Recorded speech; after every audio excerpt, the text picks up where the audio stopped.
Good evening, folks. We are going to get rolling, and let's start where we need to start. Heavenly Father, we're thankful to have the privilege of gathering tonight to talk about marriage, to talk about physical intimacy in marriage.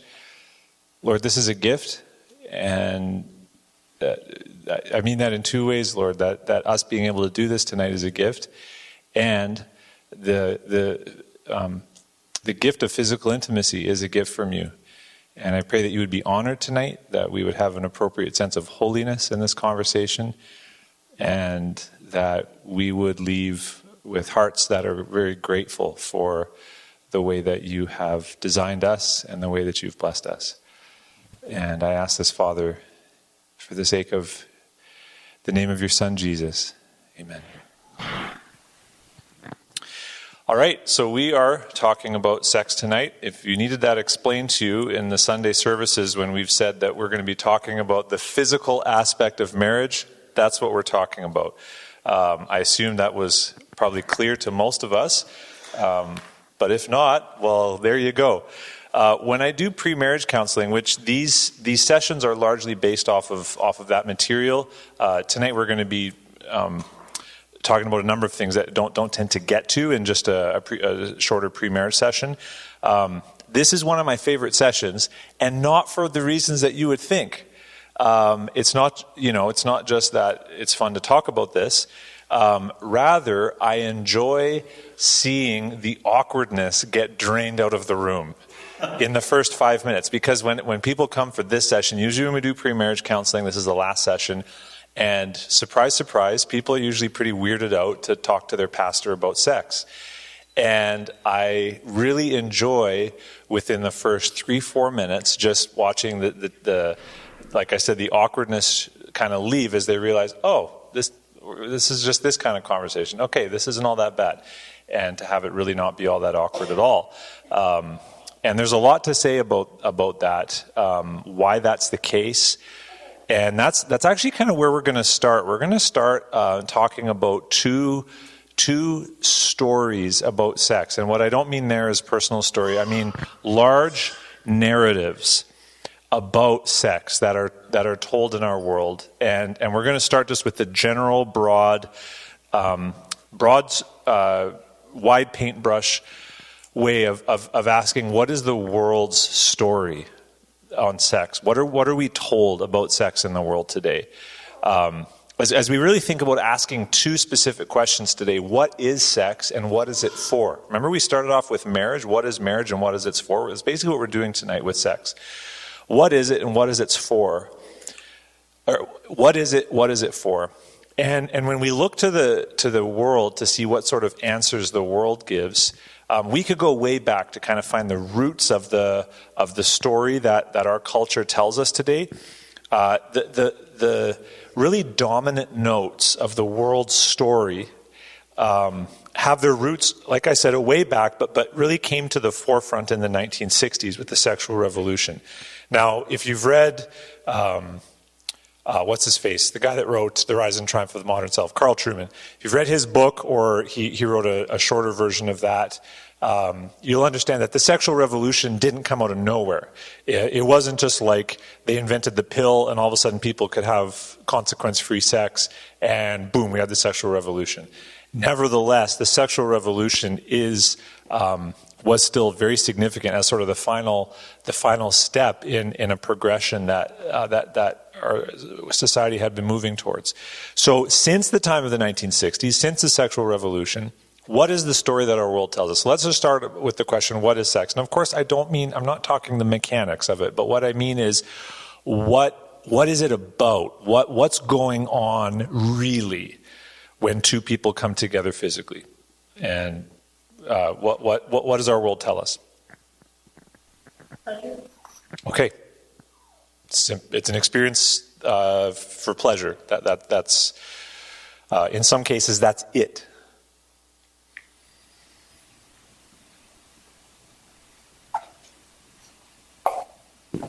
It's a basic biological need. That's just what people need. It's what people do.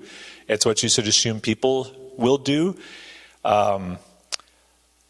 Not Doing it is harmful psychologically. That would come from Freud, the idea of repressed sexual desires. I mean, Freud saw sexual desires as the root of basically everything, which maybe said more about him than the rest of us. But basic biological need, it's dangerous to repress it or to say no to it. Other ideas. And when I say what's the world tell us, I don't mean like when we're explicitly being taught. The world is catechizing us about sex every time we turn on the radio, we don't listen to the radio anymore, right? Every time we pop on Spotify, or every time we go to a movie theater, or every time we see a billboard, we're being catechized. We're being trained in regards to thinking about sex. What are some other messages that the world tells us about sex? It's no big deal. It's a commodity, exchangeable. Get over it, Christians. Like, what are you so uptight about? Absolutely. Why would God care what I do with my body? Pierre Trudeau famously said something to the effect that the government has no business in Canadians' bedrooms, and we've kind of applied that to God as well, right?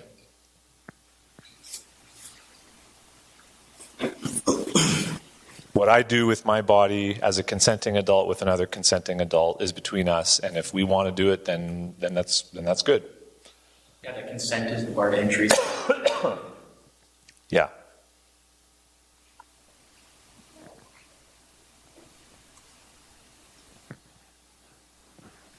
Sex is what you do with someone as a natural progression when you pair off. Think of the story that's told in movies, that a couple meets and has chemistry and a connection, and if the movie's not trying to go for a PG rating, what does the couple do next? They hop in bed together. Whether that act is portrayed or not, it's implied. That's the message that is so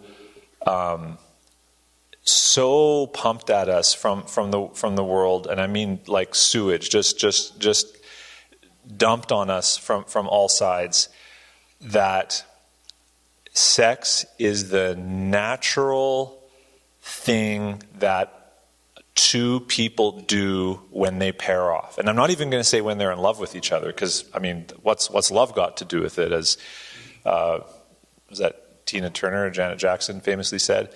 And frankly, that message has gone a long way.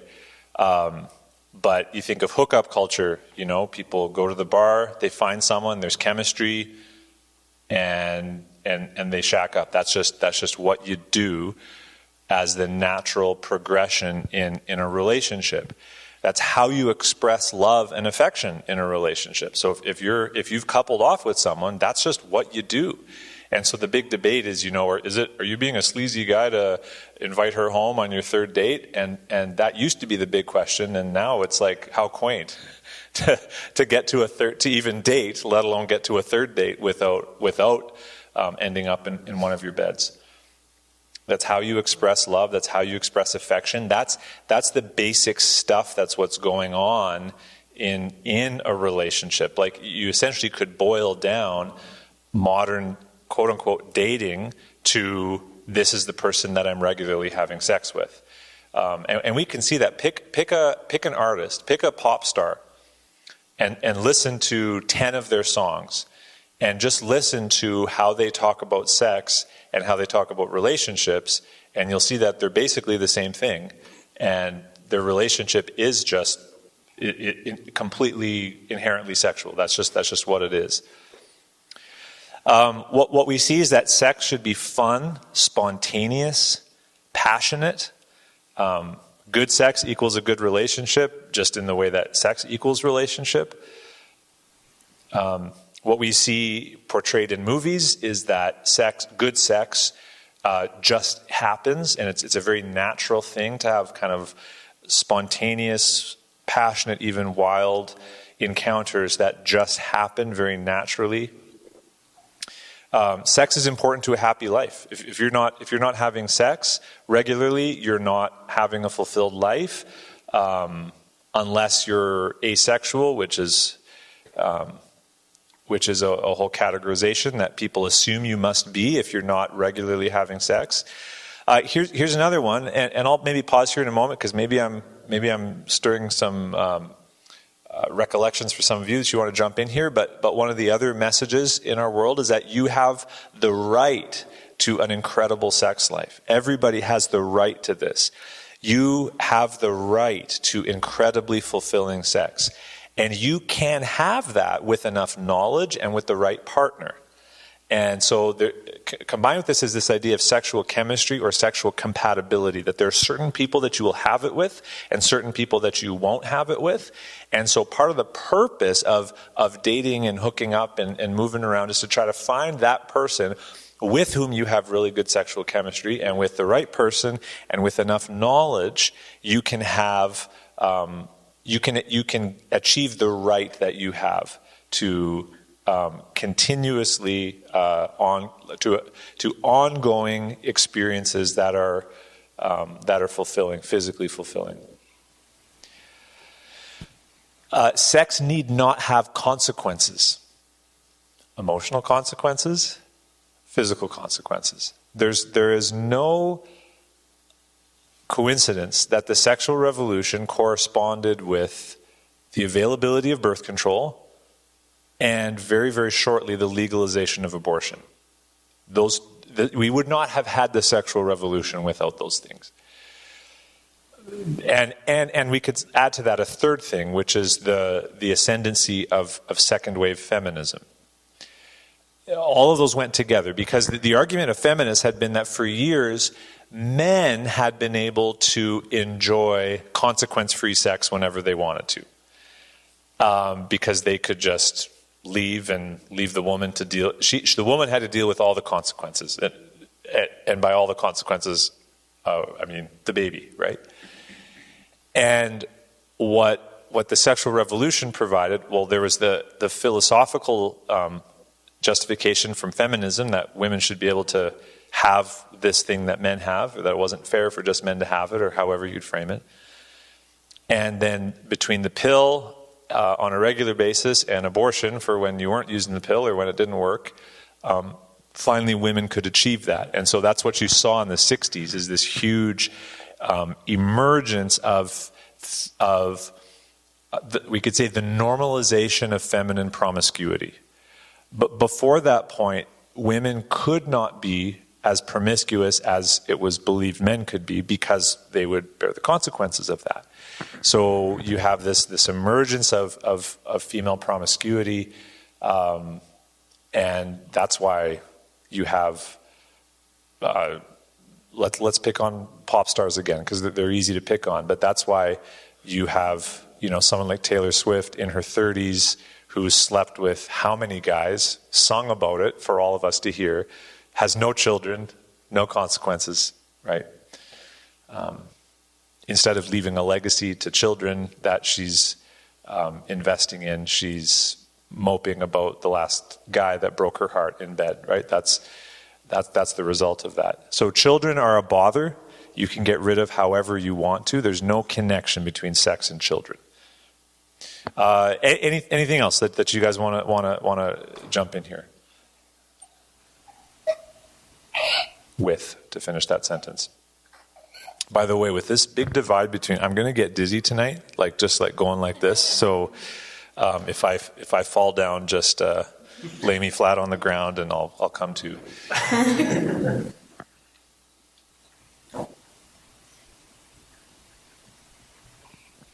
We got a couple more. Sex is inevitable.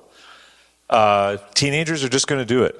They just are. It's just inevitable. So parents should try to help them do it safely and have some wisdom in it, but it's just inevitable. Teenage sex in particular.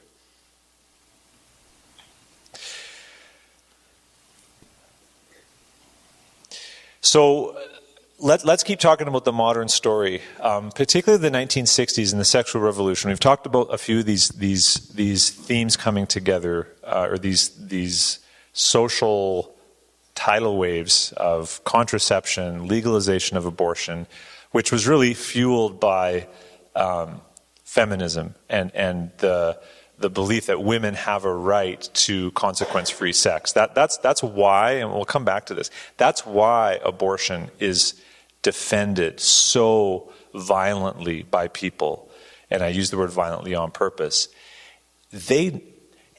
Everybody knows that a fetus is a baby.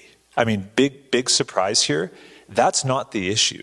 The issue is that women have a right to consequence-free sex with whomever they want, whenever they want it, and they'll kill for it, literally. That's what's going on with abortion. Some of the other factors that gave rise to this was the rise of sexology. So going back a little bit earlier, like in the 1950s, you had the rise of guys like Kinsey, Albert, I believe, Kinsey, sexologist, Masters and Johnson, and these were scientists who, A, had some major issues, but B, were studying sex from a medical scientific perspective for the very first time, and were publishing out in public information about the sex lives of North America, Americans in particular. I forget who said it, but someone made this really wise comment, is that for most of human history, sex has had a very careful place in history and in societies where what you don't know about it is as important as what you do know.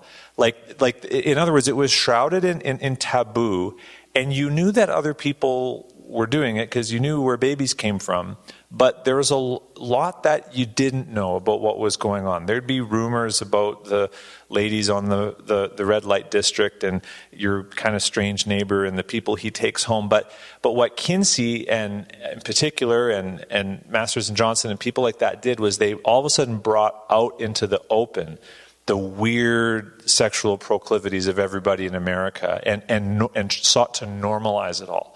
We're all kinky in some way, they argued. We've all got these strange desires, and all of that's normal. And it made public, for the first time, what had been private for essentially the whole history of the world, with a few examples. How many of you, like when I talk about Kinsey, how many of you know who I'm talking about? Okay, so it's interesting, a guy that's changed our world in so many ways that we might not even know who he is, but he published some significant books on male and female sexuality in the years after the First World War that really changed public conversation about this. And what guys like him and Masters and Johnson studied was, like I said, sex from a medical perspective. Sexual technique became a concept, that there were ways that you could, particularly for women, enhance sexual pleasure to achieve these sexual experiences that everybody deserved, because that's what it was about. That's what sex became about. So we get to today, where these ideas are just in the water. This is just what our world believes. Sex is what you do. It's inevitable. You're going to start doing it when you're a teenager. You're going to do it with every person you couple off with. You deserve it. It's a normal, basic biological need, etc., etc., etc. Here's why we're talking about this, is that my concern is that many Christians are essentially syncretistic when it comes to the issue of sex. Here's what I mean.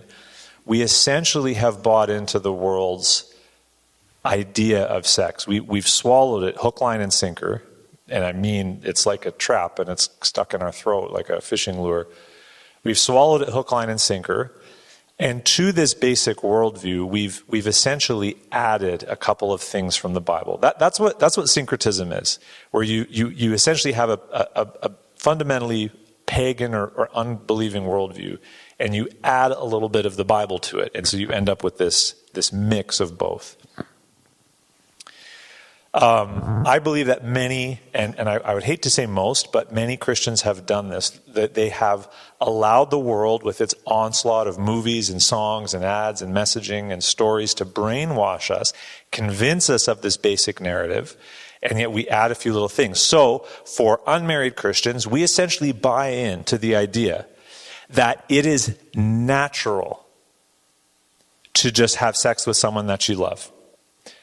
Now, God prohibits it, which is why we sort of, if we have decided to save sex till we're married, we wear it like a badge of honor, like we're doing this really rare thing. Like, I'm not doing that. Like the way that people will talk about being a vegan, like, well, I don't eat meat. As if it's this high, noble thing to achieve to. And don't get me wrong, I'm not necessarily saying that it isn't, but just hear what I'm saying. Often the way we talk about saving sex for marriage shows that we essentially have bought the world's basic view that having sex before you're married is just what you do. That's just the normal thing. And God, asks us to do this really unnatural thing. Saving sex before you're married is like waking up at 5 a.m., It's like this really niche thing that you do that's good for you, but it's not really the most natural thing. To that, we have this idea that the thing that God has told us to save for marriage is sexual intercourse, but that having sexual experiences with someone that you're not married to is totally fine, and in fact totally natural. And I've taught on this topic enough to feel the wrath of many young Christians when they hear me try to explain to them from the Bible that God never said save sexual intercourse for marriage. He said save sexual intimacy for marriage. And that's a pretty hard, it's a challenging message for people to hear because making out is fun. And that's why you do it. Making out is a sexual activity. That's why you do it. And people are challenged by that. And so that's often not really the view. The view is, well, we can kind of engage in all kinds of sexual activities, but as long as we save that final thing for marriage, then we're kind of doing what God wants us to do. Getting married to someone that you love so that you can have sex with them becomes a natural way to think about things for young unmarried Christians. I'm in love with them. I want to have sex with them. God says not to have sex till you're married, so we're going to get married so we can have sex. That becomes a kind of a pretty natural way of thinking about things. And we're going to talk about how, we're going to talk about the damaging effects of that. And you might think, well, isn't that what 1 Corinthians 6 or 1 Corinthians 7 says? And it isn't, and we'll get to that tonight.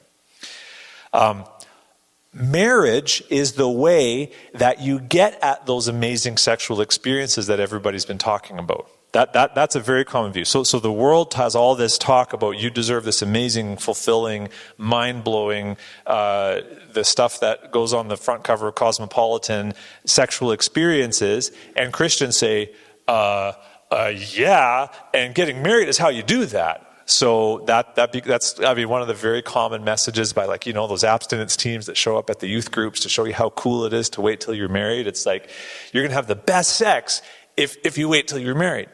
And so marriage becomes marriage becomes the ticket to get at what the world is selling us.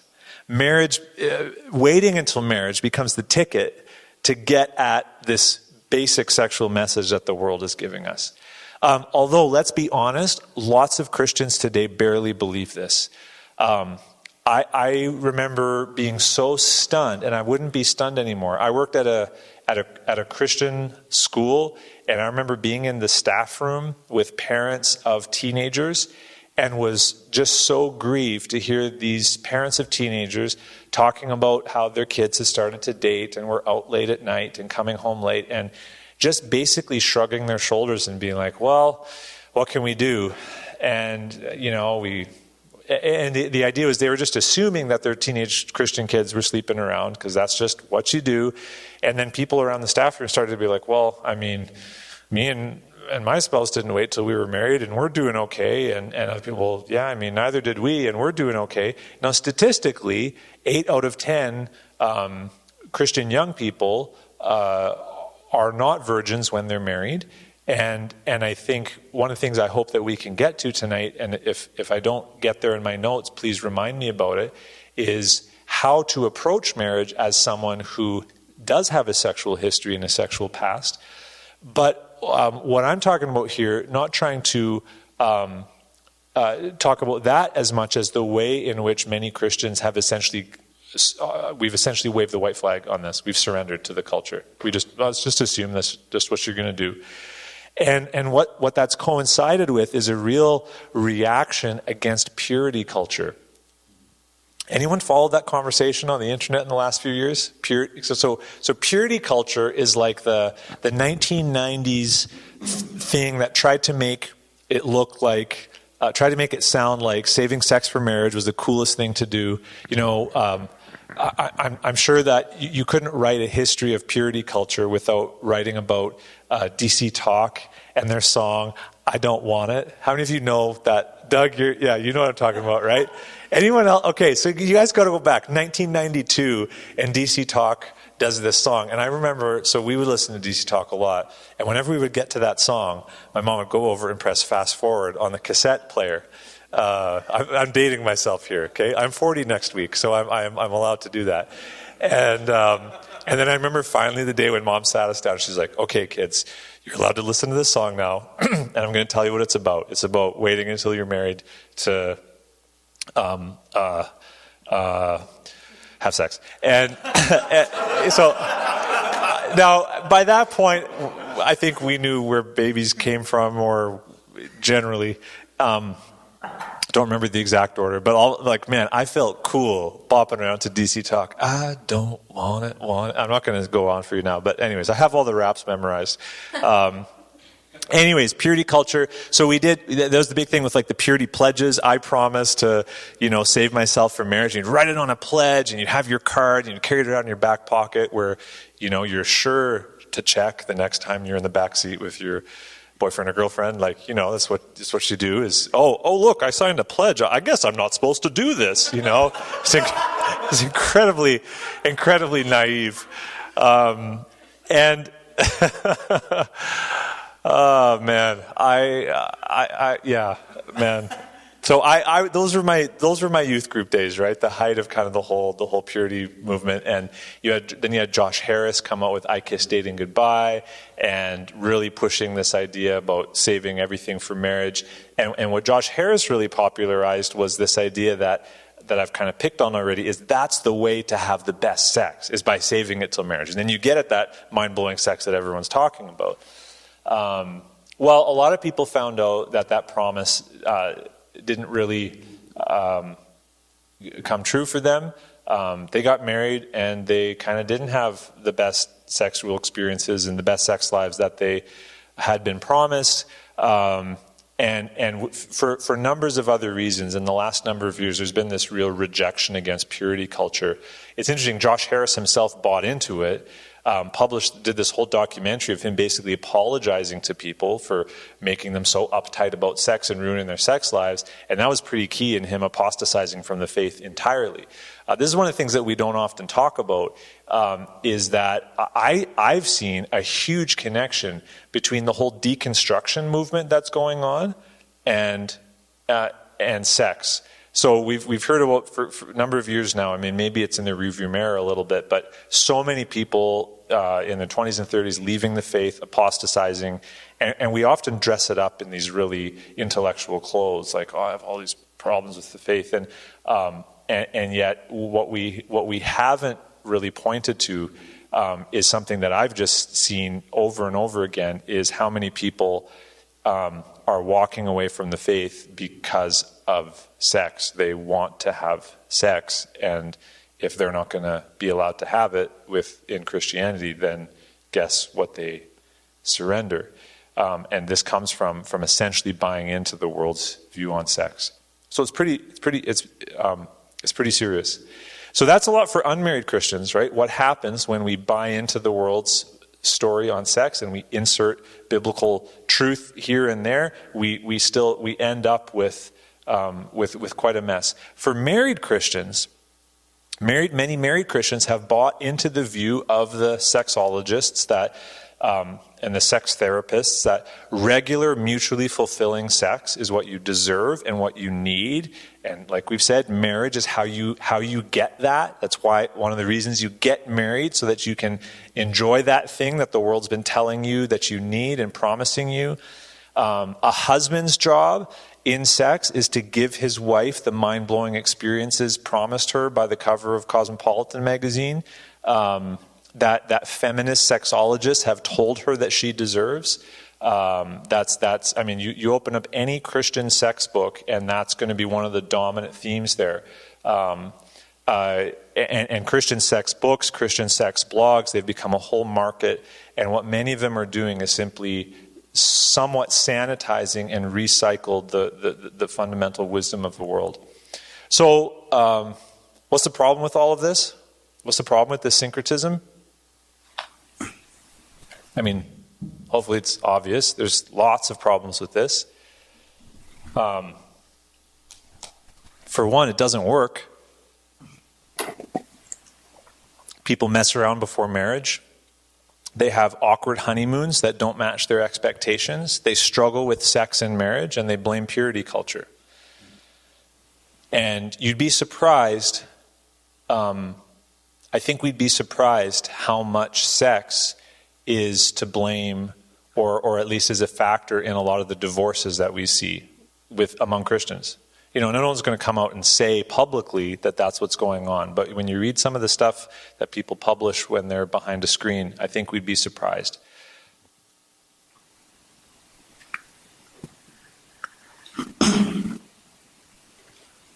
Or we see many times Christians embracing feminist understandings that sex is primarily about sexual fulfillment and having amazing experiences. Again, we've talked about that's the husband's job to provide that for her, and we baptize that in biblical language. And I'm thinking here of people like Sheila Ray Gregoire, and that's become such a popular kind of way of thinking about that. Pursuing, and she's just one example of many authors who are kind of there to help Christians pursue quote-unquote great sex based on the wisdom of the world for the same reasons as the world. Basically engaging in sex the way the world does, except it's okay because we've got a ring on our finger. That's the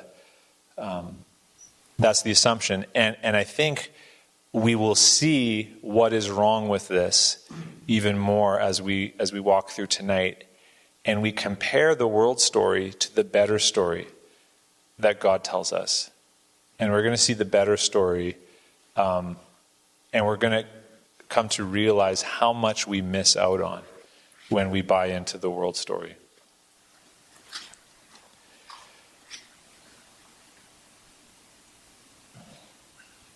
So let's talk about the better story. Let's talk about God's story. Let's talk about sex from His perspective. And anyone have a guess as to where we're going to turn in the Bible for the first? Or where we're going to turn in the Bible first? Just guess. Song of Solomon. Not Song of Solomon. Genesis chapter 2. We've touched on some of these themes already. This is not going to be brand new, hopefully. We want to review some of the things that we've talked about already in this series and kind of see how they bear on this topic. Genesis 2:24. Therefore, a man shall leave his father and his mother and hold fast to his wife, and they shall become one flesh. Leaving and cleaving. Hold fast to his wife. We reviewed this a few months ago, but let's talk about that. Holding fast is both speaking about a physical experience and a fill-in-the-blank experience. A physical experience and a...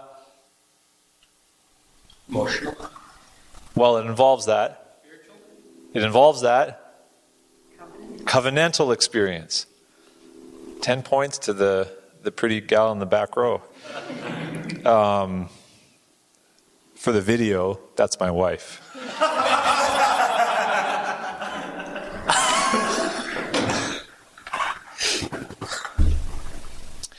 So we saw how this is a covenantal we saw this as covenantal language in the book of Deuteronomy. I think it's 10:20, or if I got that wrong, it's 20:10, where the Lord says, "You shall swear by my name. You shall hold fast to me." It's the same word, covenant faithfulness. And yet we saw how it can also imply a physical act. And we saw one other place in the Bible where these come together, in the book of Ruth, where Naomi is telling her daughters-in-law to go back. Orpah kisses her goodbye, but Ruth clung to her. And we saw how that language of clinging there is the same word, hold fast, which implies physically holding fast. And yet, as Ruth goes on to say, where you go, I go, where you stay, I stay, your God, my God, it also implies covenant faithfulness. And the Apostle Paul brings both of these together in 1 Corinthians chapter 6, which we're going to spend some time in 1 Corinthians 6 and 7 tonight. And Paul essentially brings together Genesis 2:24 and that Deuteronomy passage. I have 10:20 in my notes, but being dyslexic, I'm pretty sure it's 10:20. But if it's 20:10, forgive me. So he's talking about sexual immorality in 1 Corinthians chapter 7. Do you not, verse 15, do you not know that your bodies are members of Christ? So we've talked about this at our membership meetings, right? This idea, like the member means a part of the body, right? Like our bodies, this is so good, guys. When we are joined to Christ, we become a part of his body. And that's not just a spiritual reality. We so often divide flesh and spirit. We're such good little Gnostics or dualists, right? Dividing flesh and spirit. No, Paul's saying, do you not know, in other words, you should know this, your bodies are members of Christ. So, Jesus has hands. They're your hands. He has feet. They're your feet. They're our feet. Like, our bodies are members of Christ. Jesus is Lord of our bodies. Shall I then take the members, the body parts of Christ, and make them members, body parts of a prostitute? Never. And he can hear already the objection. What are you talking about, Paul? Like, what? I'm not becoming a member with a prostitute. I'm just letting off some steam after a long day. That's kind of how it was viewed in Corinth. Prostitutes are everywhere. The word to Corinthianize meant to sleep with a prostitute. I mean, it was one of the most sexually immoral cities in the ancient world, which is saying a lot. And that's just what she did. And it was just like, this was a very common view, is that a man would have a wife for raising children and prostitutes for sexual fun. That's kind of how it went. You didn't view your wife as the primary person to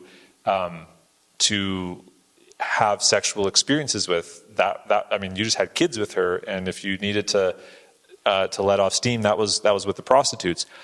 So you can almost hear them saying, like, well, what are you talking about? Becoming members of her? What's going on? So then he asks them another question, verse 16. Or do you not know that he who is joined holds fast? Okay, in Greek, coming from the Greek translation of the Old Testament, this is the word from Genesis 2:24, aha, and Deuteronomy 10:20. I had it right. He who is joined, he who holds fast to a prostitute, becomes one body with her. Do you hear the language from Genesis 2:24 there? That by holding fast to a prostitute, by cleaving unto her. So here we clearly see that holding fast is talking about physical union.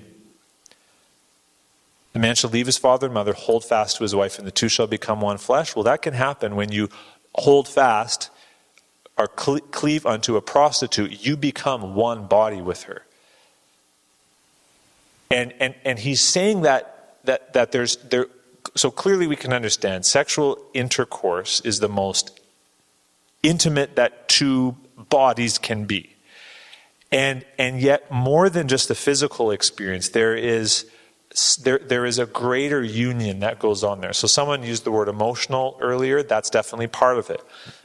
That's why, like, I'm old enough to remember when the phrase friends with benefits first started getting used. And essentially, before that, people believed in casual sex. You could kind of just have casual sex with different people.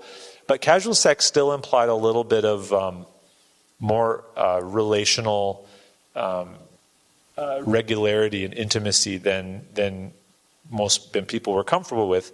So they kind of had this idea that developed of friends with benefits, where you would just have sex with your friends, and it didn't imply any romance. That's kind of part of the thing there. So casual sex still implied some romance, and it was like the guy that I worked for in the construction site who had a list of 12 or so women that on any given weekend he would call one of them up, and he would take them out for dinner and treat them nice and take them home to bed, and it was casual sex, but it still kind of had this sense of romance, and Friends with Benefits just trashes that and just says, you're just friends, it's just some guy, but you're like, well, let's just decide that it's okay for us to have sex together.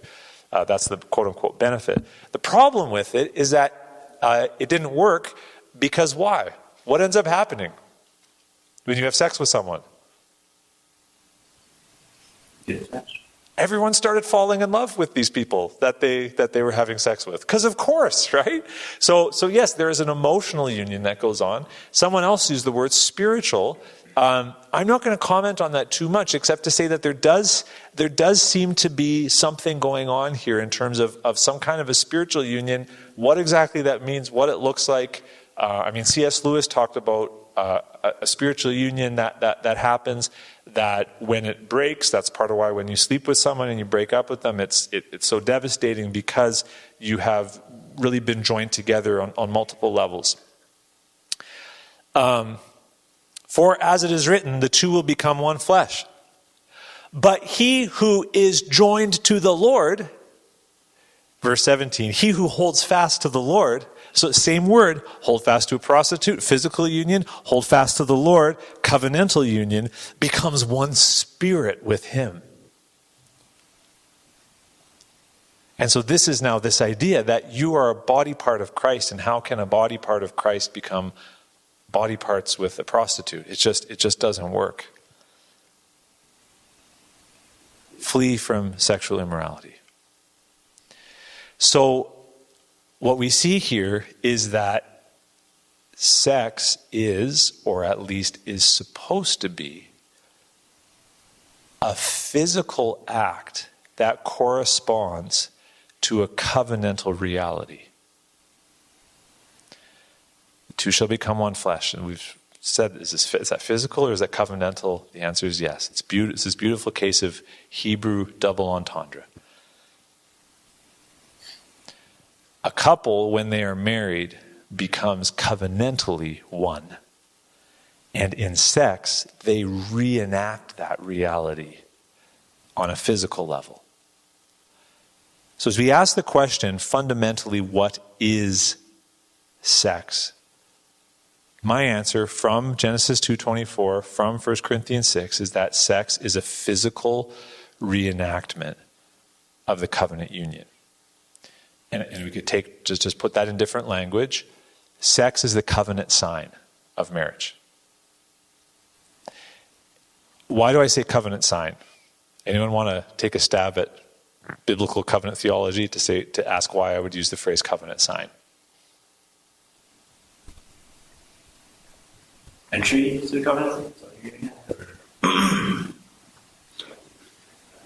Blood seal, all those things.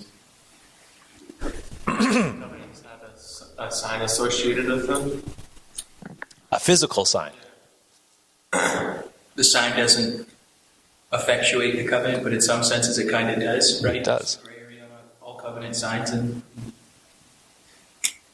So let's think about covenant signs. There's some question about what's the covenant sign of the initial creation covenant with Adam and Eve. But certainly with Noah and the covenant that God reestablishes with creation with Noah was the covenant sign. It's a physical reality. Right? And what does the rainbow signify? What's it do? What's the rainbow do? What does God say the rainbow does? Reminds him of what you're thinking. Right. Every time I see it, I'm going to be reminded of the covenant that I made. So there you've got this physical sign that is a reminder. Okay, so if you're taking notes, this might be helpful to kind of write some of this down. The functions of the covenant sign. So reminder is a big one. Now, there's also some question, because God doesn't actually use the word rainbow, and I'm not actually even sure if there's a Hebrew word for rainbow. The word he uses is bow.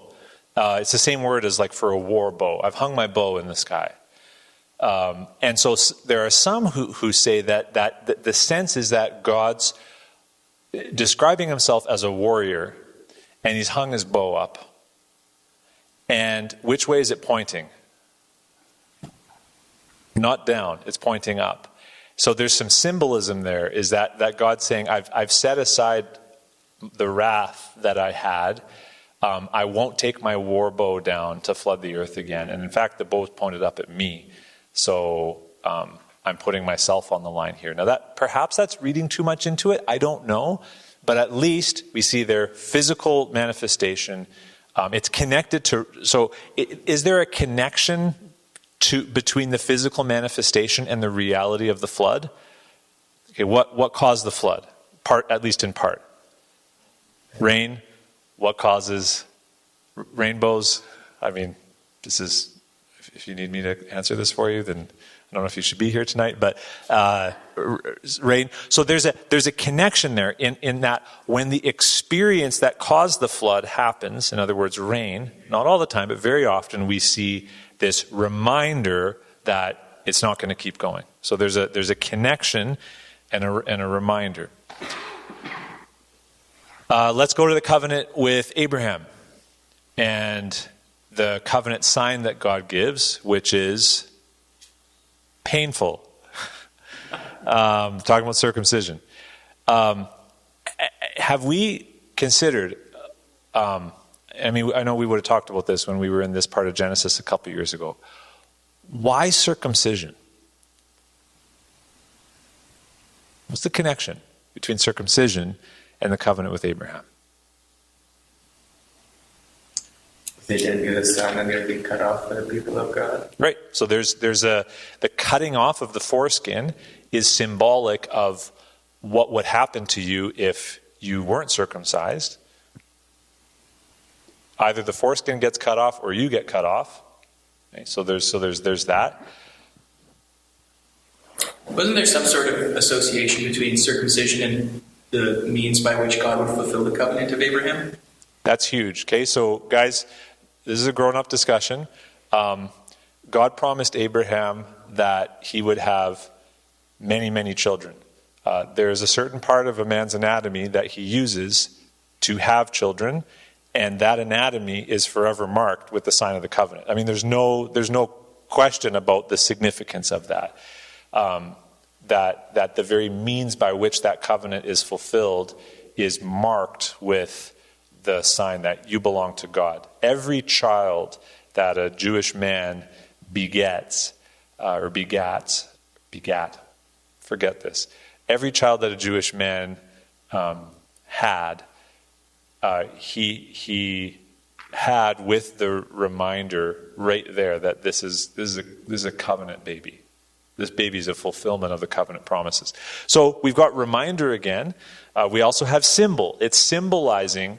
Now there's also the further symbolizing going on that gets picked up by the prophets, the language of circumcising your hearts. And there's the idea in which, and again, this is a grown-up conversation, but in which the foreskin comes to symbolize that which is sinful or unholy in us. And circumcision has this symbolization of putting off the body of flesh. That's language that Paul picks up, right? And that's Colossians 2, yeah. And so it becomes this symbol of putting off that which is unclean to be set apart for God. Then we've got the covenant that God makes with Israel. And what is the covenant sign of that covenant? As God says in Exodus chapter 30.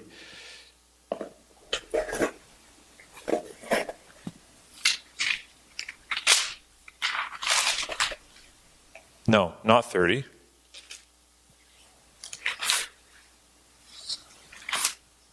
There's a 3 in there. Maybe it's 23.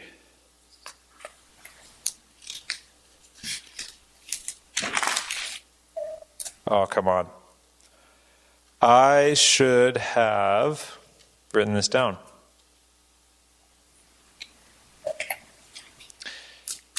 Someone have a thing on their phone and want to search the word sign in Exodus? I mean, I could find it here, but I don't want to just leave you guys sitting there in silence. It's the Sabbath, by the way.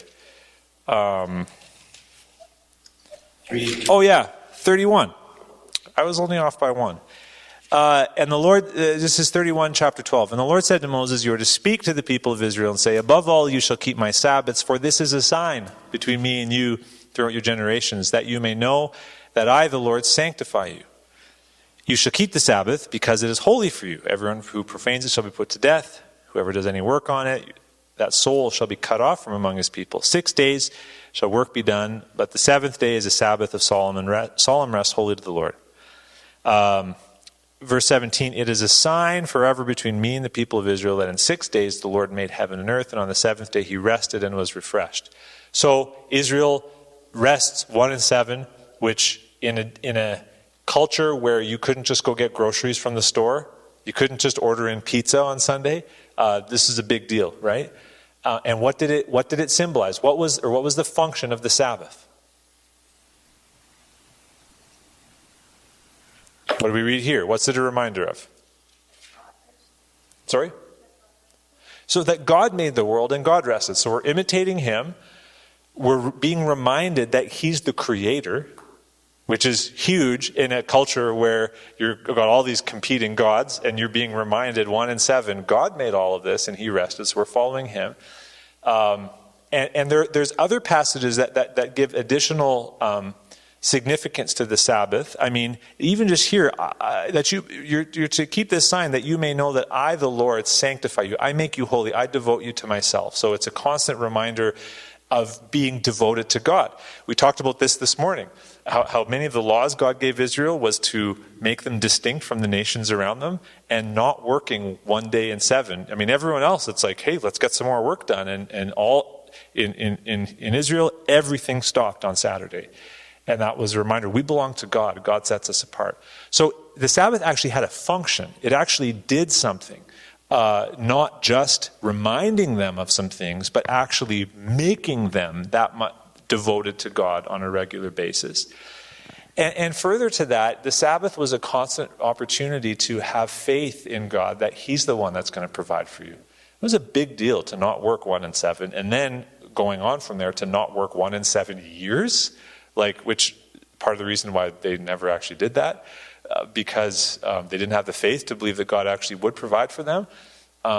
So the Sabbath was a fresh opportunity to remember their covenant with God, to remember that he made the world, to experience his sanctifying grace, and to experience the rest that comes from knowing that he's your provider and he's going to take care of you. Remember the covenant blessings? If you trust me and keep my covenant, I'm going to bless you. So you can rest 1 and 7, because I'm going to make up for whatever that, you're not going to need to work 7 days a week, because I'm going to take care of you. And so the Sabbath was a fresh chance to just enjoy this covenant grace with God, from God. New covenant. What is the sign of the new covenant? What's the entry sign of the new covenant? It's baptism. What does baptism do? We should be expecting something, because we've seen some pretty consistent themes here. We've seen the theme of reminder. So what's baptism a reminder of? That you died. You've died with Christ. You've been raised with Christ. It's a reminder. We've seen the way that this language is used by different biblical authors. It's a reminder of God's great acts of salvation through judgment. So passing through the Red Sea, before that, passing through the waters of judgment at the flood and coming safely out the other side. Baptism reenacts and remembers those things. Let me save the reenactment for a moment. But baptism is a reminder of those things. It's a reminder of who you are. And then baptism actually reenacts. It reenacts your union with Christ. It's a physical reenactment. So just like we're spiritually united to Christ, in baptism you physically reenact through the water being buried and raised and we could go on and say a few things more about that. But there's also a sense in which the Lord's Supper is an ongoing sign of the new covenant. It's the covenant meal, which is perhaps slightly distinct from covenant sign, but it certainly does function in many of the same ways as an ongoing sign of the covenant, where again, what do? We remember. We remember what Christ did for us. We proclaim what he's promised to do. And we are reenacting his body broken for us, his blood shed for us. There's these sensual, and I don't mean that in the sexual sense, but just in involving our senses, this sensual, physical reenactment of what Christ has done. And I don't mean that, I don't mean this in the Catholic sense in which Jesus is sacrificed for us again and again, but our senses are reminded in this sort of mini reenactment of his broken body and his shed blood. We're reminded of what he's done, and it's a fresh chance for us to receive and to taste his grace again. The Lord's Supper is a means of grace, not, again, in the Catholic way of thinking about it, but how can you not meditate on what Jesus has done for you, remember and proclaim what he's done, taste the gospel in that way, and not have a fresh encounter with God's grace? And so that's what's going on in that sign of the covenant. Why are we talking about all of this? Because we're talking about sex. I think that we can best understand sex as a sign of the covenant of marriage, in which many of these same things happen. So we're just going to quickly sum them up, then we're going to take a break for a few minutes. Sex is a physical reenactment of the covenant union. So what does it do? It reminds a couple that they are one. It's kind of hard to ignore the fact that you're one when you're coming together so intimately physically. It is a reminder of the covenant union. It is a proclamation of the covenant union. And it is a reenactment of the covenant union. Just like baptism and the Lord's Supper and the Sabbath is not just a reminder, but an actual experience. Remember, like the Sabbath is an actual fresh experience of God's covenant grace. The Lord's Supper is a fresh encounter with God's grace. So sex is designed to be an actual experience of covenantal union. You're not just saying we're covenantally united, you're actually experiencing it in a very profound and a very real way. Sex is a physical reenactment of the covenant union. And like we see in these other signs, sex is a reminder, it's a reenactment, and it is an occasion for celebration, for joy, and for covenant fellowship. As the people of Israel would rest on the Sabbath, it was to be a delight and a joy to them. We are to truly celebrate the Lord's Supper. Baptism is a joyful encounter. The rainbow is supposed to be a joyful thing, and so sex is a joyful reminder and reenactment of covenant fellowship and a fresh experience of that covenant fellowship. I think this is a way better story than the world can even hold a candle to. And we're going to talk a little bit more about why. But let's take a little break, stretch our legs, and it's 8:38, so like 5 minutes, 8:43. We'll come back here. Okay, so we're talking about sex as fundamentally being a covenantal experience.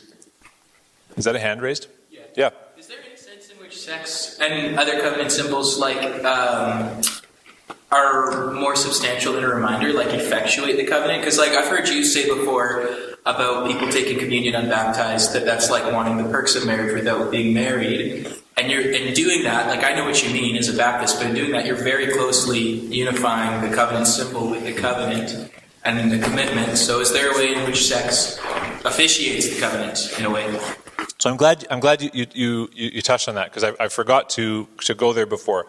So we did talk about the fact that that these covenant signs are, in many cases, a fresh experience of the covenantal reality.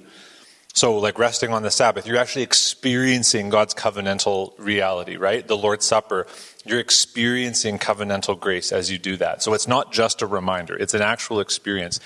But let's talk, I'm glad you touched on that, Jordan. So the idea of a covenant sign also sealing the covenant. So this idea of it being a sign and a seal, that's really important.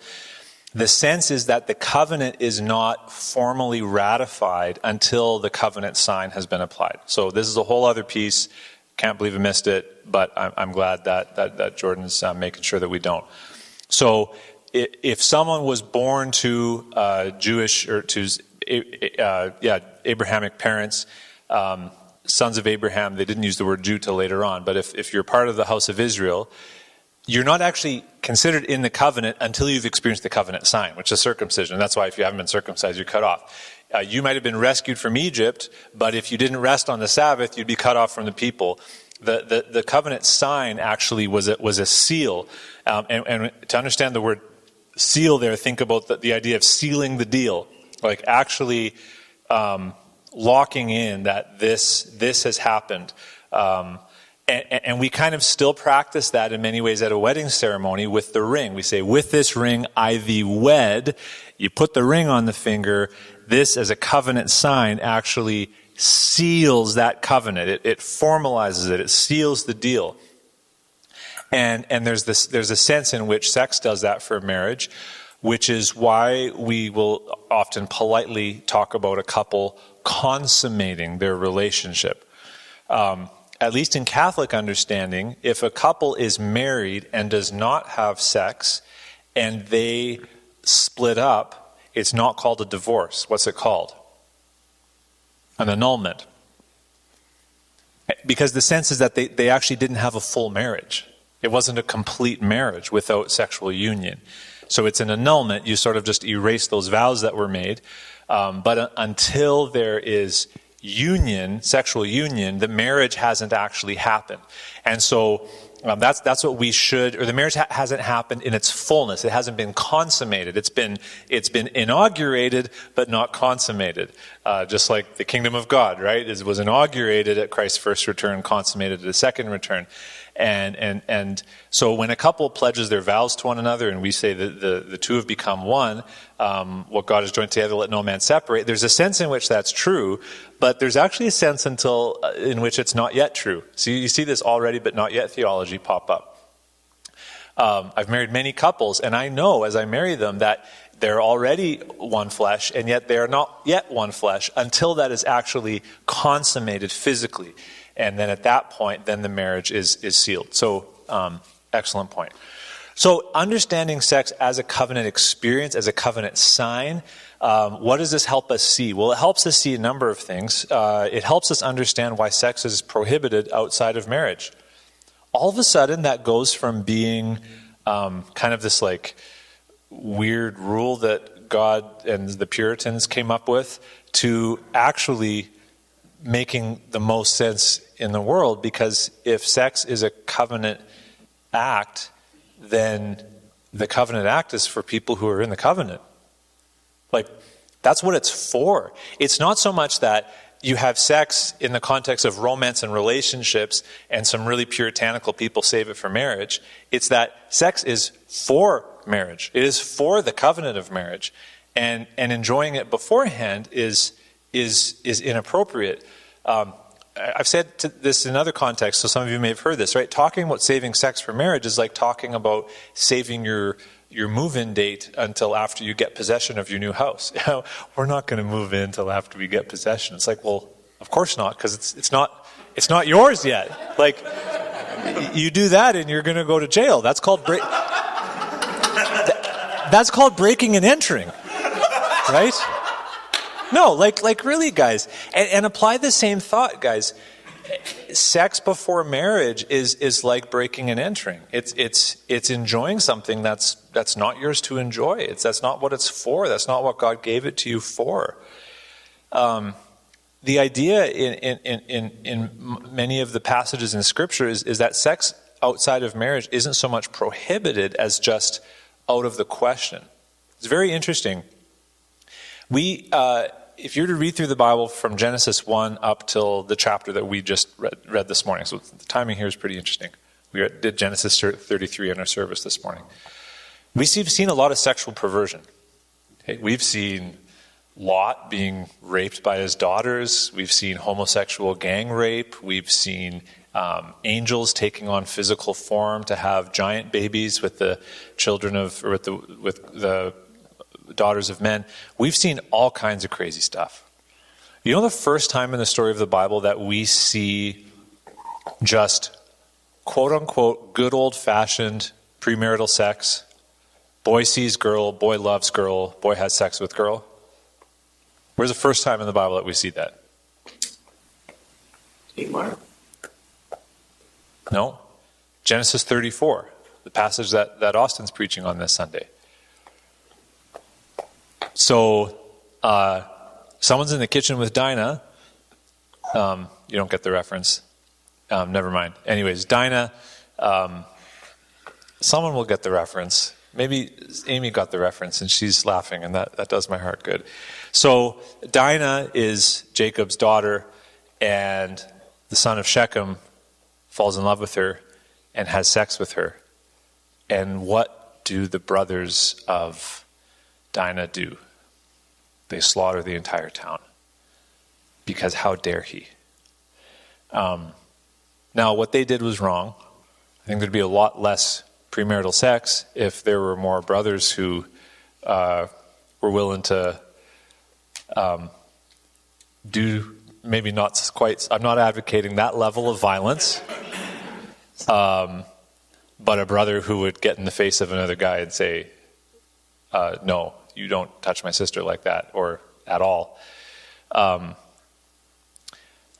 What I'm saying is that the response to that act of a man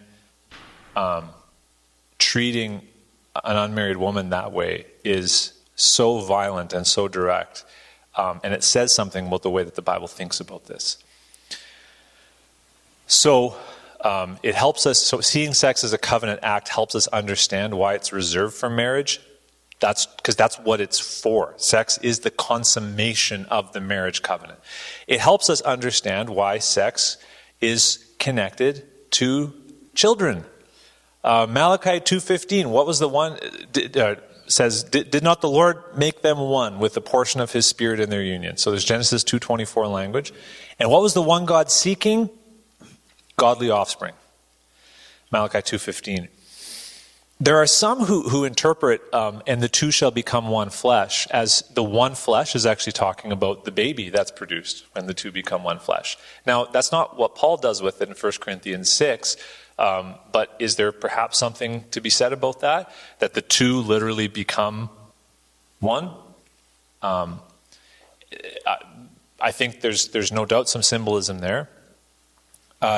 Throughout most of history, there's been a link between sex and offspring, and our modern world has done its best to sever that link. Now, we're going to talk a little bit later on about birth control, which I do not believe is a sin for couples to practice, but we can't ignore the fact that God designed the way in which babies would be born to be connected to this sign of the covenant. That's where you just get this whole beautiful structure of the nuclear family. And we know that children do the best when they're brought up in a family with a mom and a dad who are there to care for them. Like, the whole system has been designed by God so deliberately, so on purpose. And the fact that sex leads to children is not an accident. That's the way God set it up, because he designed children to be born into marriages, families. It also helps us understand why sex is pleasurable. Does God want sex to be pleasurable? Don't answer too quickly, because if so, you might be disagreeing with theological greats like Augustine, who thought that sexual pleasure was a result of the fall, along with mosquito bites and and things like that. Prior to the fall, he thought that sex would have been there, but would have just been a big nothing. Like, you'd be able to walk through the Garden of Eden and you'd see people eating fruit and people reproducing, and it wouldn't have been anything. It was just no pleasure, just what you do. And he believed that sexual pleasure, sexual passion was a result of the fall. Why is he wrong? Where do you go in the Bible to show that he's wrong? It's been brought up already tonight. Well, Genesis 2 doesn't actually say anything about pleasure. Is now the correct time for Song of Solomon? Now is the correct time for the Song of Solomon.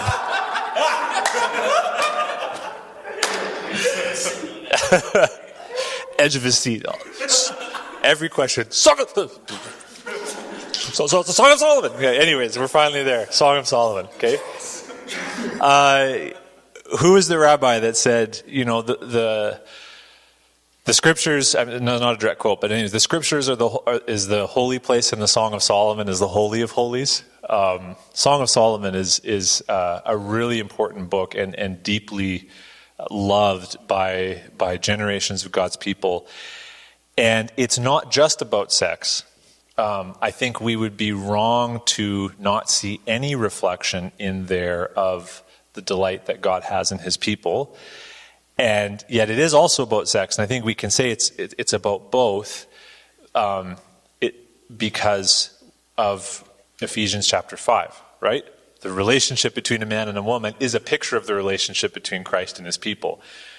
So is the Song of Solomon about a relationship between a man and a woman, or the relationship between God and his people? Right? The answer is yes. Again, beautiful Hebrew double entendre. But the Song of Solomon is about sex, and it's full of wonderful descriptions of erotic delights, and that's not bad. What is God telling us by that experience? That he designed the sign of the marriage covenant to be the most pleasurable experience that a human can have. What's he telling us? Because he's telling us something. What is it?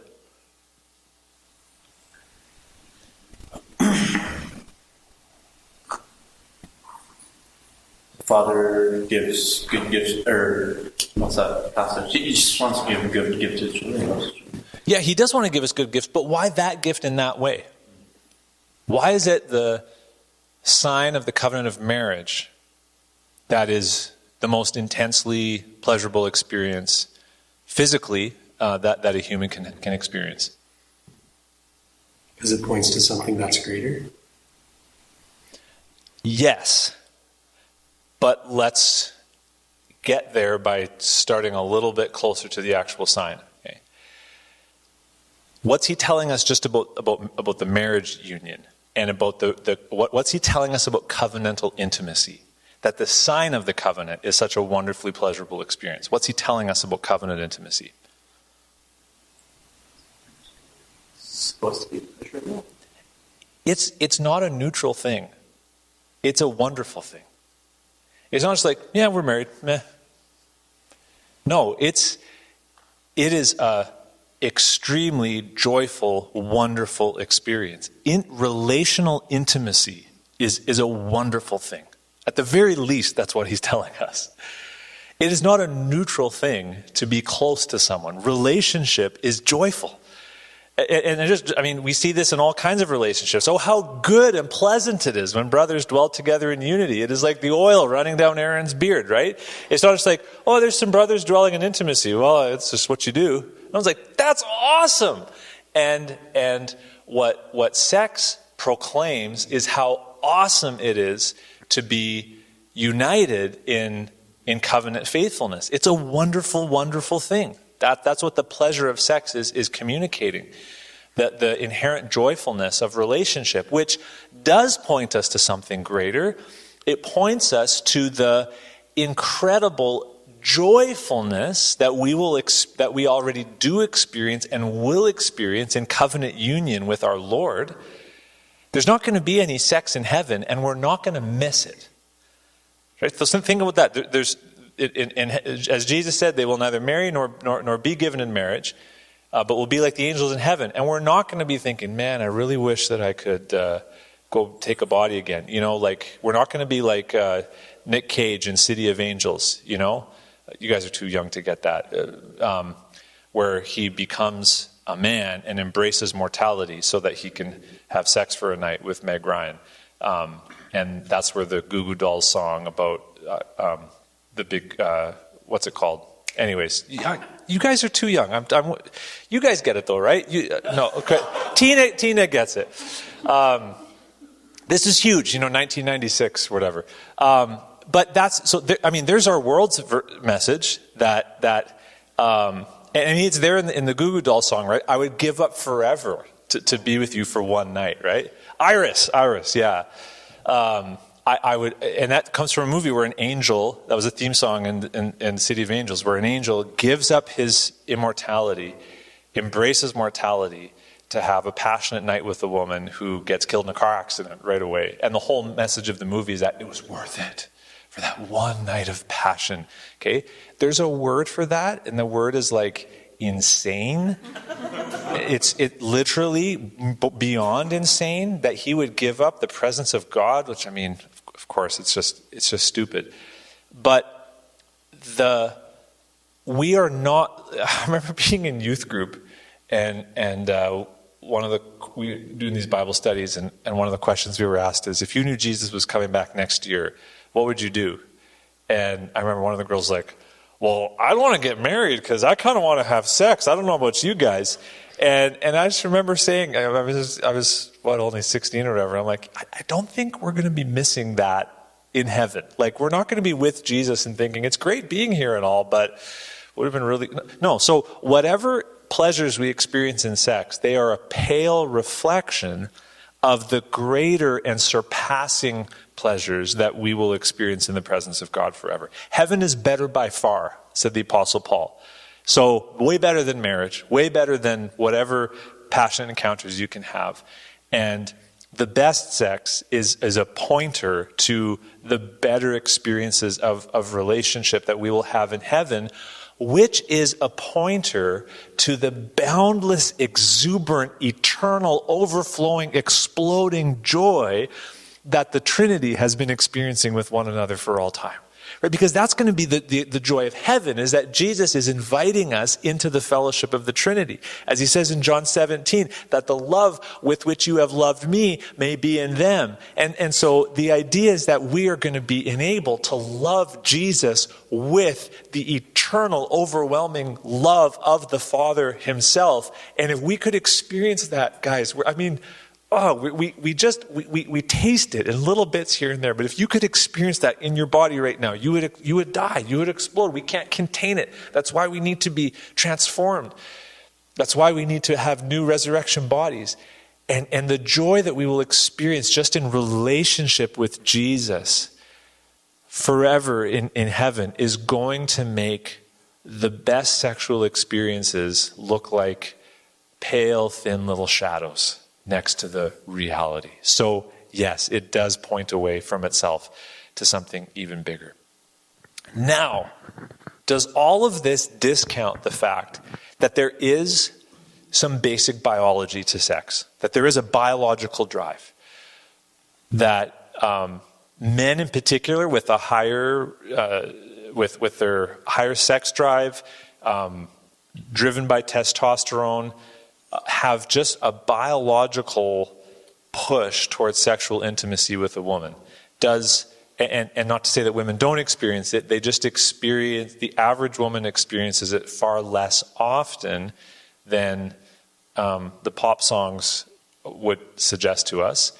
But what does everything we're saying here about sex as this covenant sign and this beautiful pointer towards something else, does that kind of get undermined by the fact that there is just basic biology to sex? A basic physical biological drive that God's given us. Where else in the Bible might we see a case where a basic biological drive is used by God to bring people together in fellowship on a regular basis?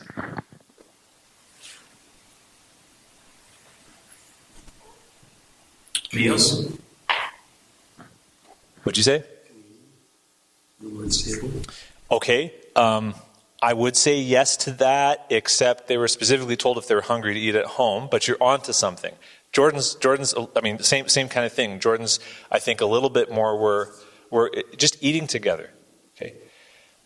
Eating together, eating a meal together is more of an intimate experience than we would think. See, this is one of the things that we've lost in our modern world, where it just is just fast food, shove it down, satisfy the biological drive. Particularly in the ancient world, a meal together was an act of intimacy. That's why covenants, when they were formed, you would seal it by eating together.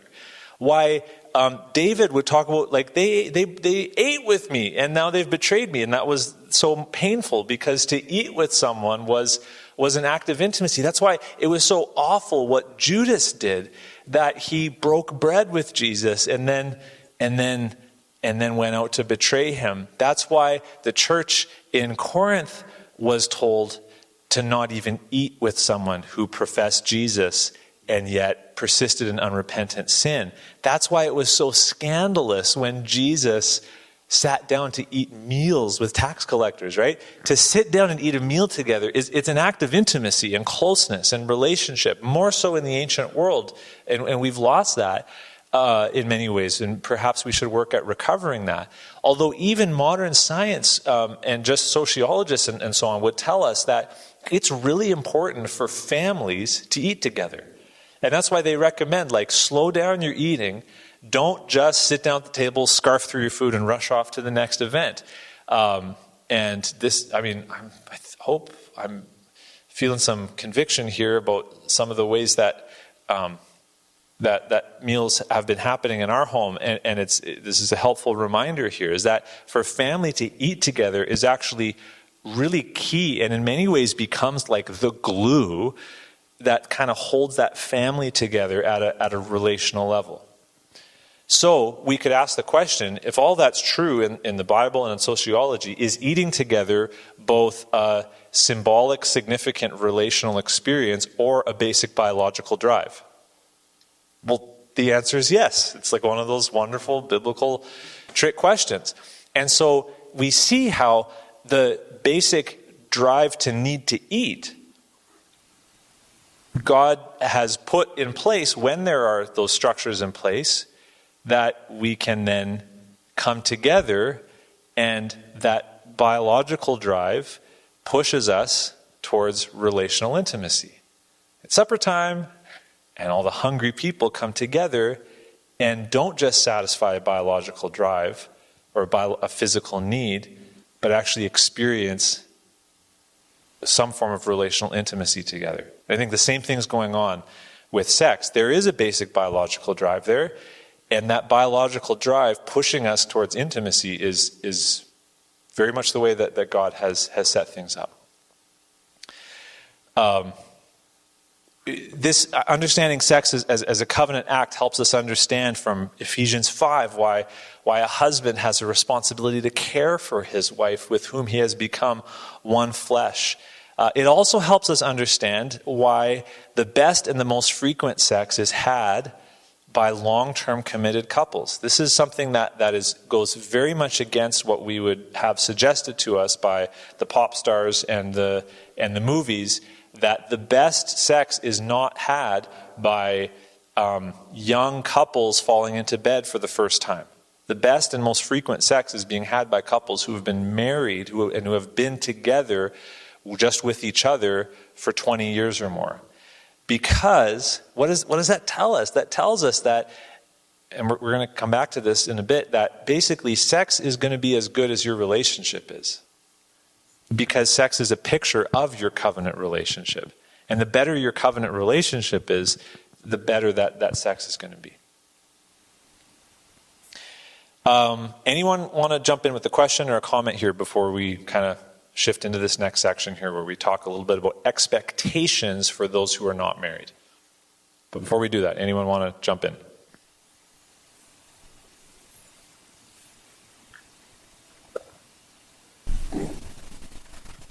Okay. What does this picture, this story, this biblical vision of sex tell those who are not married? I think it says a thing or two about the experience of honeymoon disappointment. When I do pre-marriage counseling, I talk to people about this, and I ask them, how many times have you heard people talk about this? Christian couples who talked about how awkward or disappointing their honeymoons were. So how many of you here in this room have, and I don't mean this in a humorous way, I mean literally I've heard other people talk about this, that they had a difficult, challenging, awkward honeymoon? I mean, you're allowed to put up your hands. Okay, yeah. Do you think that people 80 years ago talked about how awkward their honeymoons were?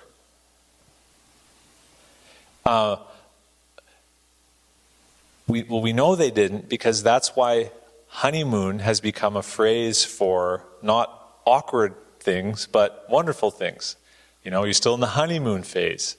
The honeymoon is when everything's all wonderful.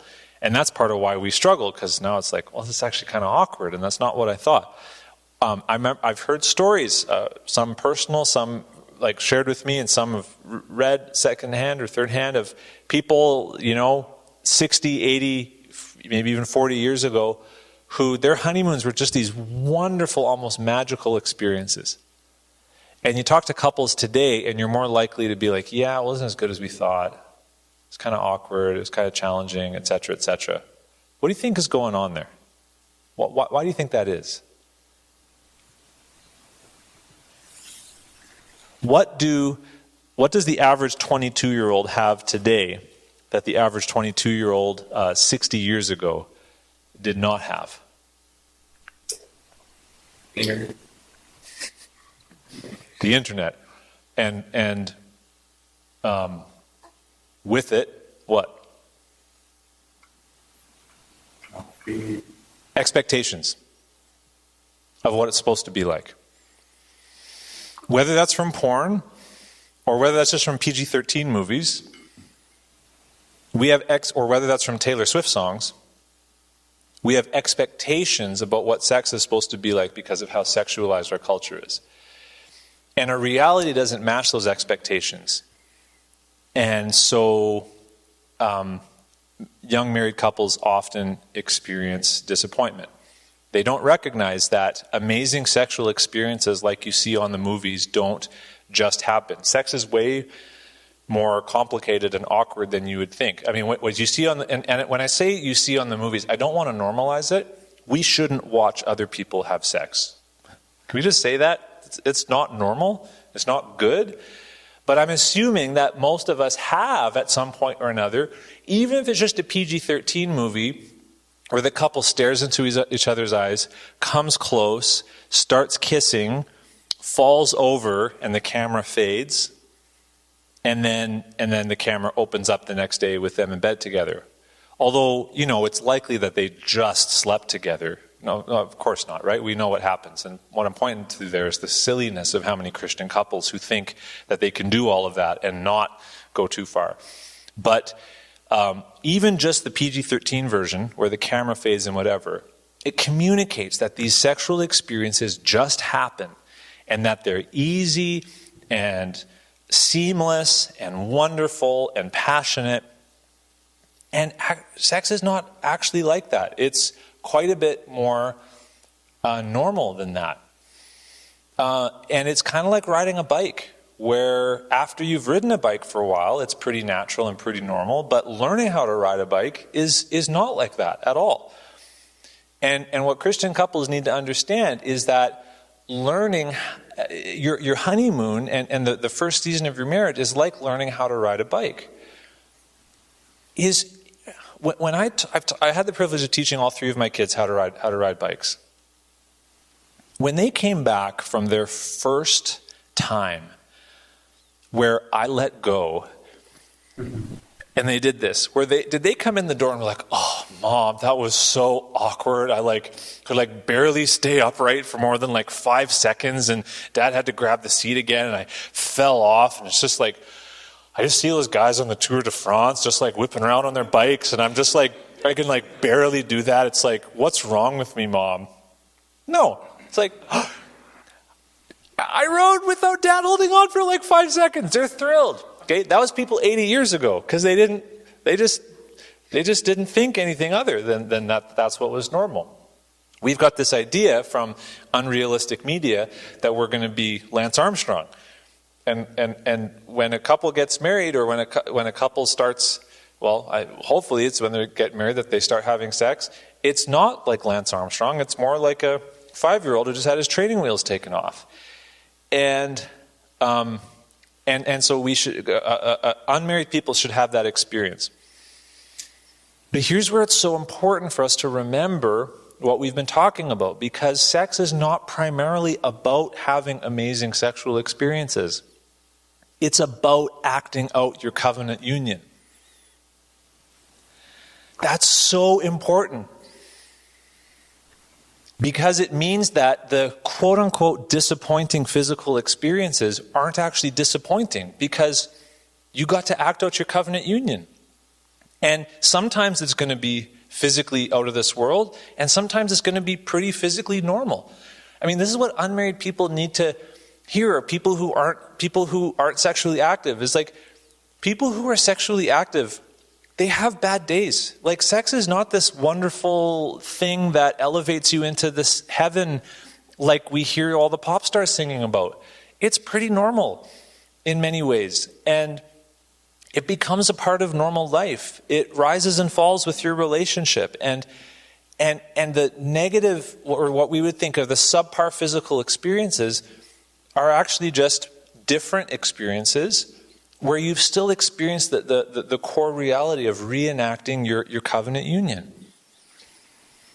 We recognize that sexual compatibility isn't something that you discover. That's a lie that we get from our world, right? Sexual compatibility is something you build with your covenant partner over years of learning how to selflessly love one another. So for unmarried couples, one of the big lessons that I would give to an unmarried couple who's looking at marriage is as best as you can, erase your expectations and start from zero. And that's easy to say, it's a lot harder to do, but go into it expecting to be like a 5-year-old or a 4-year-old or whatever it is on a bike with the training wheels taken off, and just enjoy every little bit and know that it's not going to be like Lance Armstrong on the Tour de France, and that's normal. And that's not actually what it's about. Let's also talk to the unmarried about the importance of purity before the wedding.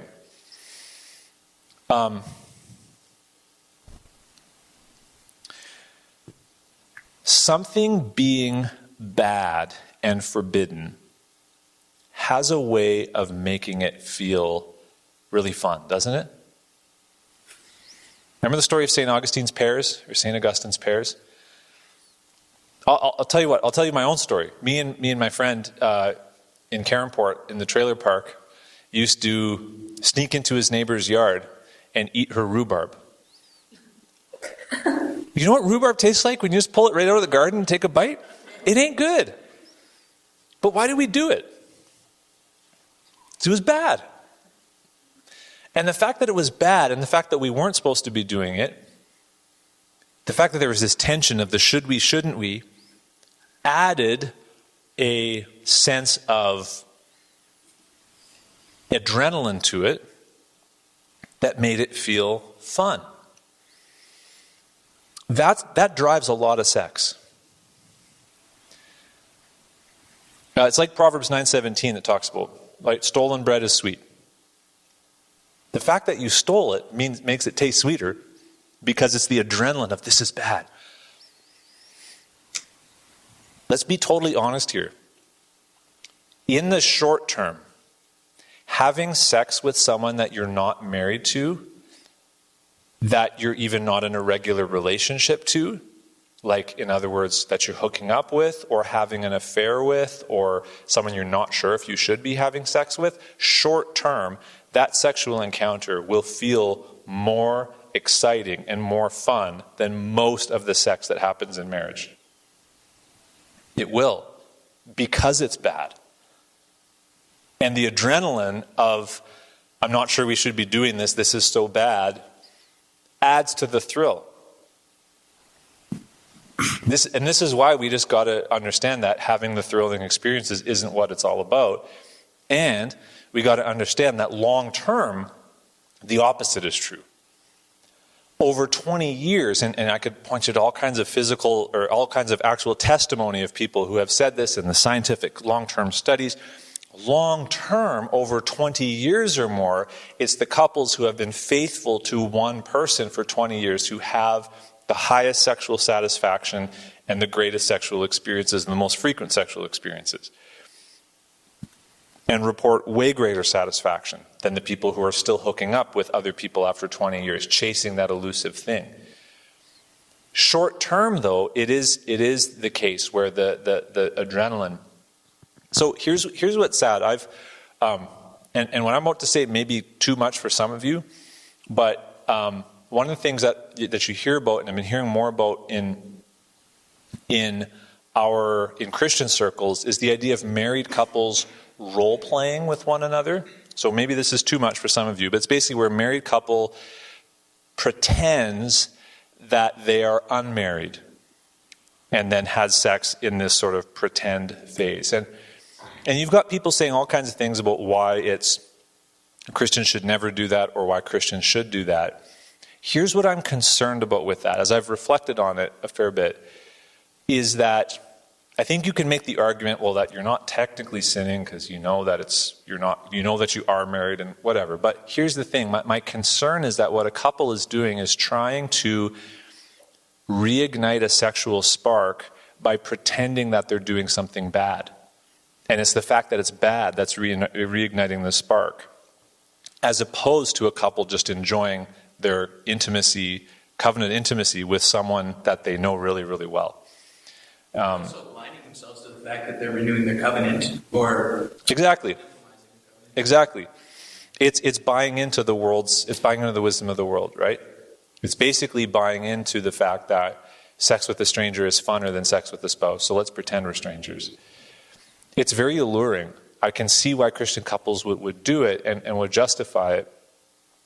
But after much reflection, rather than is it sinful? Which I think there's different ways you can get at that answer. But I think is it a wise use of sex given the story that God tells in the Bible in regards to sex? And I think the answer would be no. Romans 12:2, right? What is good, what is acceptable, what is perfect, God's will. How does that happen? Transformed by the renewing of your mind. You can't get around that if your mind is actually still that. Okay. I think you're onto something there. Why are we talking about this? Well, here's why we're talking about this. For unmarried people, there is the simple fact, and I'm thinking about unmarried Christians here, where the sexual tension can be so thick and you just want to have sex with them so bad, and so you think, well, we just need to get married so that we can do that. And a lot of Christian couples float to the altar in a haze of sexual tension, and then they get married, and it all changes. Because suddenly it's not bad anymore. It's not forbidden anymore. There's no should we, shouldn't we. It's like, well, we can have sex kind of whenever we want. And that changes things. That really changes things. It takes away a lot of the tension that was there back when it was bad. And that's, I can think, there's faces in front of my mind's eye right now of couples who so obviously got married mainly for this reason, and they've got really sad, shallow marriages because sexual tension it's not the same in marriage. Now, again, it doesn't mean that there's no joy. In fact, long-term, there's more joy. But it's that long-term trajectory you need to have. And what I'm not saying is that a couple who has gotten married for these reasons is consigned to a sad and shallow marriage. You're not stuck there. You can build a really rich, wonderful marriage. And let me say a word here for people who have sexual histories and sexual pasts can still enter marriage and allow, and I know I'm summing up a lot here, but allow God to redeem their past. There will be things that they need to work through. There will be scars, but you can rebuild and tell a new story with your sexuality over the long term. It's going to be a journey, and a journey not of days or of weeks or of months, but of years. But you can make that journey. But it is so, like, this is one of the reasons why purity before marriage is so important, because if you make your relationship all about sexual tension, marriage may just be quite a bit more disappointing than you think. But if you make your marriage about pursuing the Lord together and enjoying covenantal union together, then sex is going to be this wonderful thing that just keeps getting better and better and better. One more thing is that before marriage, a woman might be more ready to think that a guy really loves her when he just can't take his hands off of her. After marriage, it becomes a little bit more obvious that he just couldn't keep his hands off of her. And that trust can really be depleted. So unmarried men need to earn the trust of the woman that they're with if she's going to be his future wife by treating her with respect now, so that she knows that she's truly valued and isn't simply an object for his pleasure. For married couples, for married people, and unmarried people should listen in, it might take a while to get over the Hollywood expectations. Those expectations are built in, they're ingrained in us from a really early age. It can be hard for married couples to get over the fact that sex is not going to be the spontaneous, passionate experiences you saw on the movies just with a ring on your finger. It's actually going to look different. It's going to feel different. Like we've talked about a few months ago, you're going to have to schedule it and book it together on your calendar with something that doesn't say sex, so that if other people look at your calendar, they'll think that, like you'll say taxes or something like that. That was always the joke. That was always the joke in Full House, right? They're doing their taxes. That's the reality, and that can be disappointing to people. That can be really disappointing to people if they're expecting the pop star. But guys, here's the thing: pop stars aren't having pop star sex. It's a fantasy. It's just a fantasy that everyone wants it because we worship sex, because that's the closest thing to heaven that we have in our culture, and so we worship it at the altar of it, just like every false religion throughout history, or many false religions have, with temple prostitutes and whatever. Sex has been a part of religion all the way back. And we need to know how much of a fantasy that is. Most women are not as interested in sex as often as the average pop star's songwriting portfolio would seem to suggest. Do you know how often, now this is average, there are some women who are different more than this, some women who are less than this. But do you know how often the average woman experiences spontaneous, unprompted desires for sex? It's like roughly 1 or 2 days out of the month when she's ovulating, which God set up as at time of peak fertility. Who sings pop songs about that? Oh, baby, I want you once or twice a month. It just doesn't work that way, right? But that's actually biological reality. Now, many women, married women, find that it is not until they have begun to be sexually intimate in an encounter with their husbands that the desire is there. But if they wait for the desire to be there, it'll never happen. So this causes this assumption that it goes desire, then act, is what's behind so much tension in marriage, where so many women are saying, well, not tonight, honey, because I don't feel like it. Well, most women won't feel like it most of the month. That's just the reality. She's going to have to say yes, and before she feels like it. That's the way that God designed women's bodies to work in general. Married couples can take a while to get used to that. Can we learn anything from the world? Okay, so just so you know, we're at 9:30.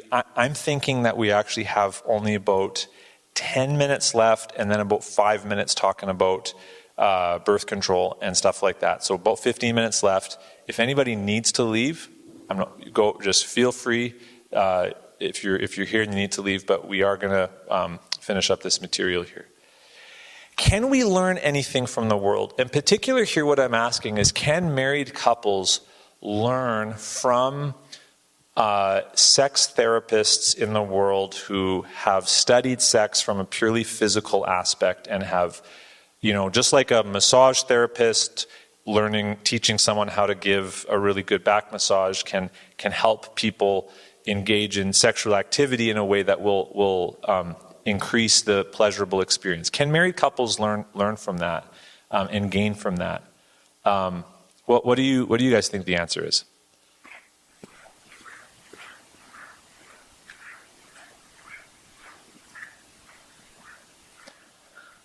I would suggest the answer is yes, but as always, we need to be careful to filter carefully through the worldview filter what we are receiving. So here's part of why I would say the answer is yes. Is that we don't see in the Bible a big use of the logic of guilt by association. We could talk about meat sacrificed to idols. The fact that this cow was first sacrificed in the worship of a pagan god doesn't mean you can't still enjoy it. Paul enjoyed many of the aspects of the Roman Empire, even though they were initially designed for pretty wrong reasons, or Caesar's roads and all of that. It was all for his glory, and yet we could still benefit from it. So we see this pattern. We could point to other examples of that. It is generally true that a couple of generations ago, most men didn't know a thing about sex, didn't know how a woman's reproductive system works, which is a shame because a woman's reproductive system is one of the coolest things God has designed. And I don't mean that in a teenage boy way. I mean, like, objectively, it's just incredible. Like, from the moment a woman conceives, how it's this Rube Goldberg machine to prepare her body 9 months later to give birth. It's incredible. But it's generally true that a couple of generations ago, most men didn't know a thing about this. They didn't know how to please women sexually. I remember reading once statistically that a couple of generations ago, sex tended to last 7 minutes long on average and was focused on male satisfaction. So is it good that today we have access to information that helps Christian husbands know how to please their wives? Well, I think we would generally say that that's not a bad thing, but we need to be careful because often that information comes with the feminist assumption that having fulfilling experiences is what sex is primarily about. And we want to firmly say, no, that's not what it's primarily about. That is something that we can experience alongside of what it's mainly about, which is union and intimacy. And here's what's really interesting, and I think this comes from later on in my minutes, but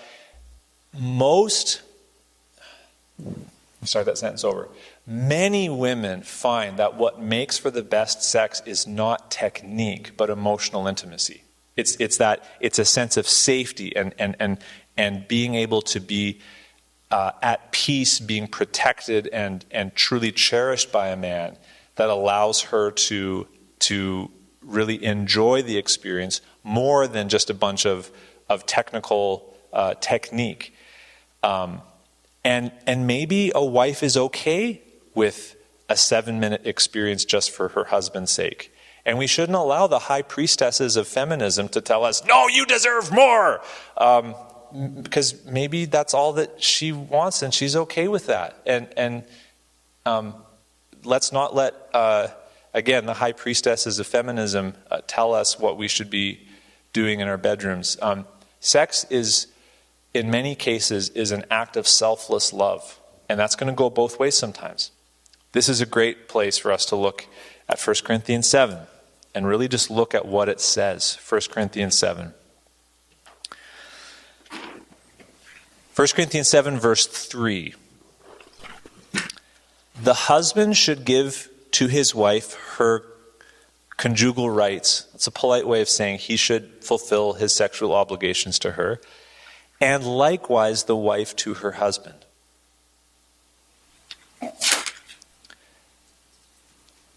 Does this passage say that a husband and a wife are going to do this in exactly the same proportion with one another? It does not say that. A wife may find that she doesn't require intimacy at a physical level as often as her husband does. And actually, this is a bit of a problem is with the wisdom of the world is, you've got Kinsey and Masters and Johnson and the rise of sex therapy, and then Christian authors pick it up, and you've got Tim LaHaye writing The Act of Marriage, and you've got Intended for Pleasure, which was one of the first big Christian sex books, and you've got these Christian sex books that are kind of bringing in this new understanding of sex therapy and telling a husband how to please his wife. But with that comes the idea that the only sex that counts as good sex is a mutually fulfilling experience where both couples are physically satisfied. And again, that's, I think, where we get into situations where a wife's saying, not tonight, honey, because I'm way too tired for that. And we got to go back to just what the Bible says. And maybe there's times where it's okay for a wife to fulfill her conjugal rights to her husband, and she doesn't need him in that moment to fulfill his conjugal rights to her. And those of you who are married, I'm not going to elaborate more than this, but I think you can pick up what I'm putting down. And that's okay. For a couple to love one another and to know that sometimes that's not going to be fully a reciprocal thing all the time. Now, I'm not giving excuses here for husbands to not love their wives. I'm just acknowledging the fact that our bodies work differently. Couples are often at different places. Sex is going to look different for different people at different times, and that's okay. As a physical experience, sex is sometimes going to be like a snack, sometimes like a sit-down meal, sometimes like a 5-star 3-course meal. And you have to know wisely how to balance all those experiences in a healthy marriage. Yeah. Maybe we're going to talk about this later, but would you say that that's one reason why it's super important to talk about sex in a marriage? Because I think it'd be easier for the man than for the woman to assume the lack of desire on his wife's part. And if they're talking about it, like if I'm indebted to my wife to fulfill her rights in that way, we have to talk about it. So I know what she would desire from me, right? And so, which is one of the most unsexy aspects of married sex. That couples kind of that's so Jordan. You're I'm glad that you're bringing this up, and I assume that people would maybe if Thursday's the night you talk about it Wednesday, but well. I'm assuming, when I talked about it's not spontaneous all the time, this is what I'm getting at. And you're making it clear, and I'm glad you're making it clear, because we need to make this clear. If it's not spontaneous, it's got to be planned, which means you're going to have to talk about it. And you're going to have to talk about more than that. You're going to have to talk about what is a healthy pattern of sexual intimacy and relationship look like in our marriage. It's going to look different at different seasons, at different stages of health, for example, and so on. And that's going to require lots of ongoing communication. There's no doubt about that. Ladies, married women, don't make your husband beg. That is something that can often come up, and I think it comes from this very feminist assumption about what sex needs to look like all the time.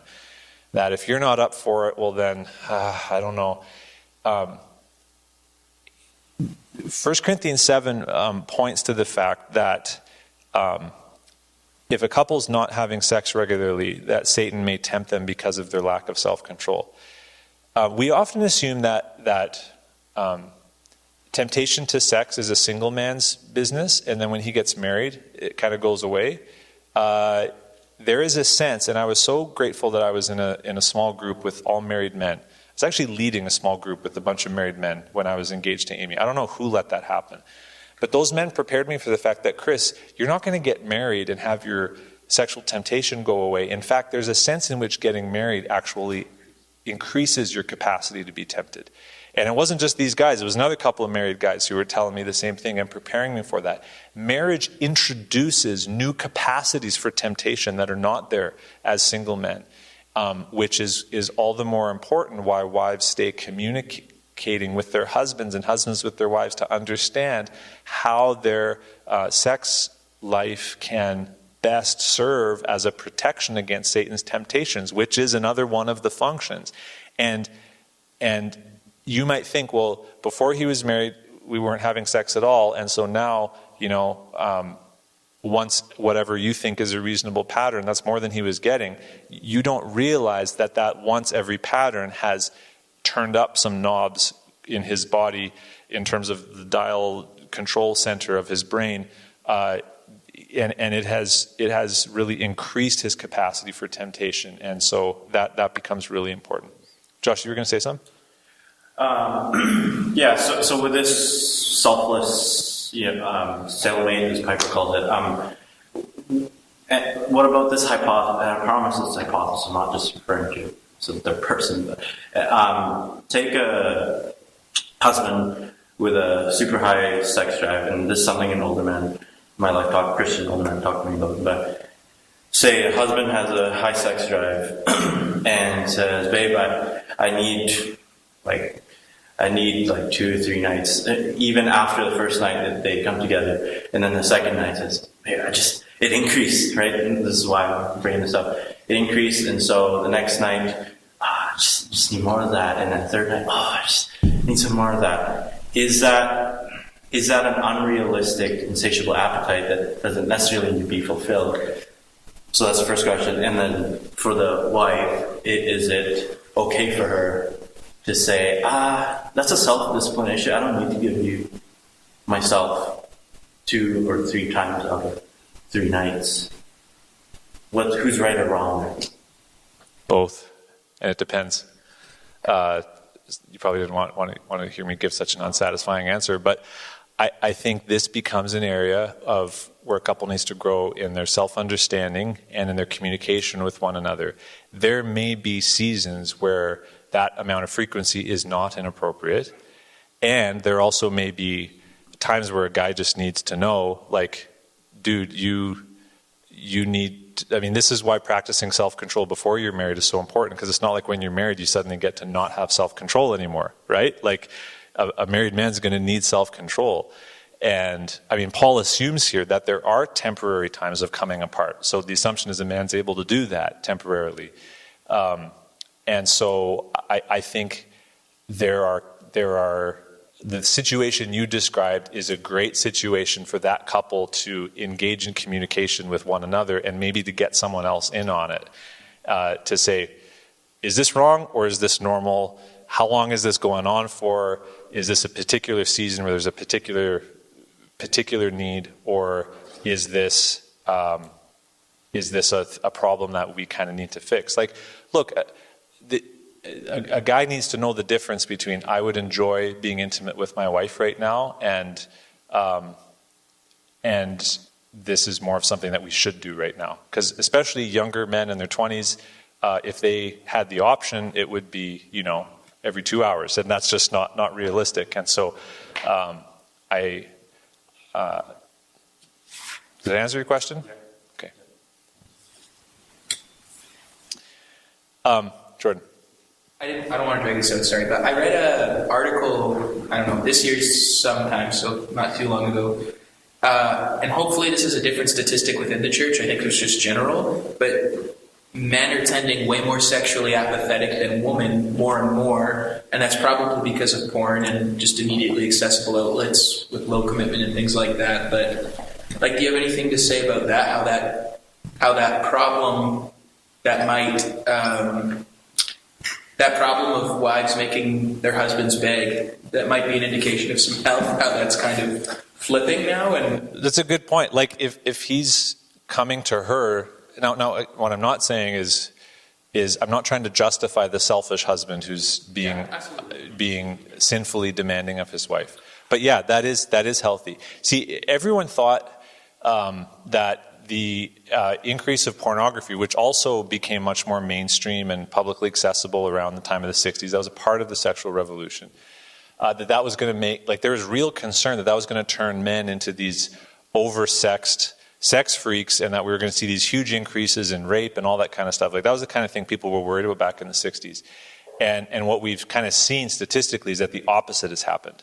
Men are actually, as a whole, thinking about like young, let's say college men, less interested, less sexually active than they were, because this is how one article put it, one news article put it, and this is a really offensive statement, but this sums up the sentiment of a lot of young men, is that a real naked woman is just bad porn. That's an awful thing to say, but that's the reality that a lot of young men find themselves in. They've been so slaughtered by pornography that a real woman is just not as interesting to them. And so, yeah, I mean, sexual apathy is a part of it. Also, I think with that comes the way in, or another reason for that, if I could venture hazard a guess, is the way in which men have been neutered by feminism.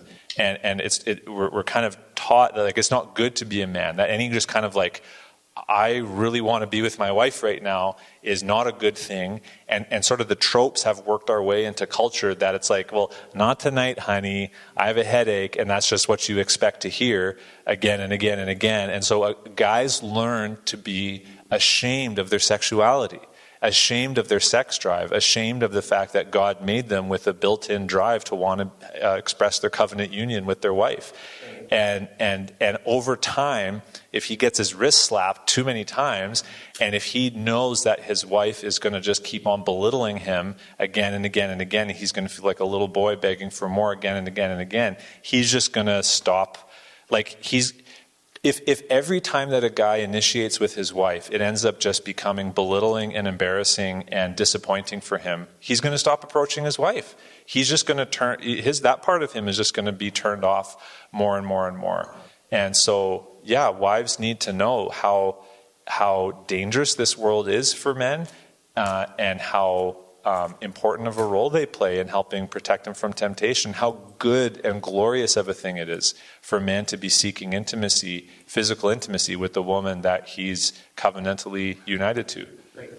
Right. And I agree with all of that. I guess what I'm saying on top of that is that there's an exhortation there for women not to make their husbands beg or anything like that, and an exhortation for men to not become sexually apathetic in such a disgusting world, to kind of make sure your wife can assume that if he would kind of be knocking on anybody's door, it's hers.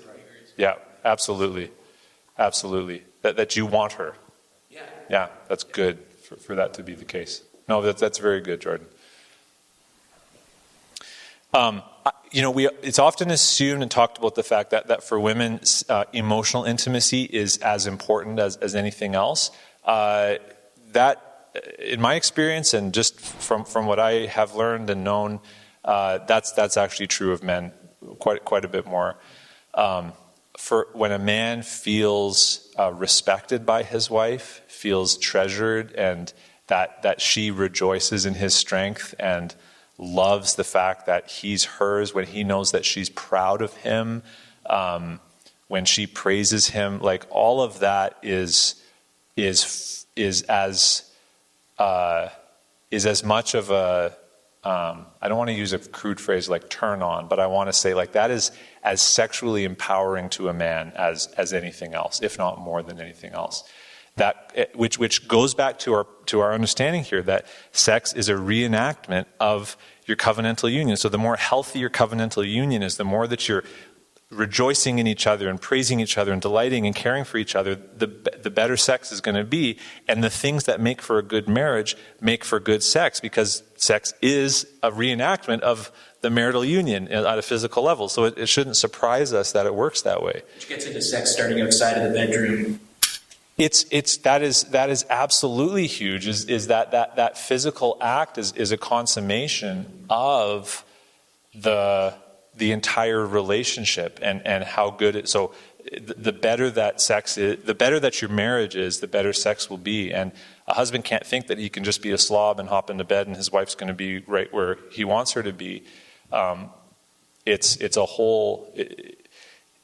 Sex is the cherry on top of the cake of marriage. And the better that cake is, the Well, okay, that metaphor kind of breaks down. But anyways, it's a magical cherry that the more icing you put on the cake, the bigger and juicier and larger that cherry gets. Okay, forget that. Here's what I found being married for 13 years, huh? Is it 14 yet? I keep jumping ahead. 13 years. That the more that I reject the wisdom of the world, and the more that I remember what sex fundamentally is, a reenactment of covenant union, the greater my joy is. And the more that I embrace the wisdom of the world, subtly let it influence me, the lesser my joy is. I don't think we should be surprised by that. There's so much more we could say, which is why lots of good books have been written about sex by Christians. And I would point you, like some of the Christian marriage books that we've talked about in this, at the beginning of this series here. They're going to have great sections on sex. There is some... one of the books that I recommend for couples who are not yet married, or just for couples who are married, is the book One Flesh Marriage. I forget the authors, but it's a Matthias book. It's out of print, but you can get the ebook. It's a really helpful book that you shouldn't read till you're going to get married, and even then, you don't want to be reading it too far ahead because it might not be helpful. But that's a great book to take with you on a honeymoon, and there's a lot to learn about sex. Tonight we have primarily focused on big picture things because I think way too often Christians jump into the specifics assuming the world story. So tonight's been about telling the new story, and there's a lot of specifics to be fleshed out there. Very, very quickly here, there is a beautiful connection between children and sex. That's God's design. I do not believe it's sinful for Christians to practice birth control out of principle if they're doing it for wise covenant reasons. We're in the new covenant. We don't have a command to be fruitful and multiply like they did in the Abrahamic Israelite covenants. And so I believe that because we have the knowledge that we have, it can be appropriate for couples to practice wisdom about how many children and when they have children. I think it's really important for them to do that for reasons that are God-honoring and kingdom-oriented and not just selfish. But we need to be careful about what type of birth control we use. The pill has all kinds of really terrible reasons why a lot of women avoid it, how it just does a number on their body. And there's the possibility of it causing abortions of fetuses. There's some reasons against that. When I do pre-marriage counseling, I promote that couples get familiar at least with the fertility awareness method. It's super popular in Europe. It's popular among Catholics very often here. Basically, there are a couple of physical signs, one of which is basal body temperature. So if a woman wakes up and takes her temperature first thing every morning, there's a spike in the temperature that happens around the time of ovulation, and a woman is able to know when she is or isn't fertile. And combined with barrier methods, this can be a very effective way of a couple timing when they are going to seek to have children and when they're going to seek to prevent children. It's not foolproof, and I'm not a doctor, so do your homework on this. But I can say that for Amy and I, it was an effective way for us to plan our family, which we did, hopefully, as best as we could for God-honoring, kingdom-oriented reasons. Unmarried couples also need to be prepared for the reality of miscarriage, for the reality of infertility. These are. So I'm saying this for the benefit of people who are using this video in pre-marriage counseling contexts. You need to talk about what if we can't have kids? What are we going to do? What does fostering look like, or adoption look like, or do we invest our lives as just a couple who doesn't have kids and invest our lives in other people in that way? How will we respond to miscarriage, which is a reality that many couples experience? And then couples also, before they're married, need to talk about what will they do if they do have kids. And questions like, how will we discipline them? How will we raise them? How will we school them? the way that things are progressing in our society and in our public school system, parents who sent their kids to public school, 20 years ago are now saying, there's no way I would send my kid to public school if I was starting all over right now. I've said this to many young unmarried couples. If you're not willing to homeschool, you shouldn't have kids.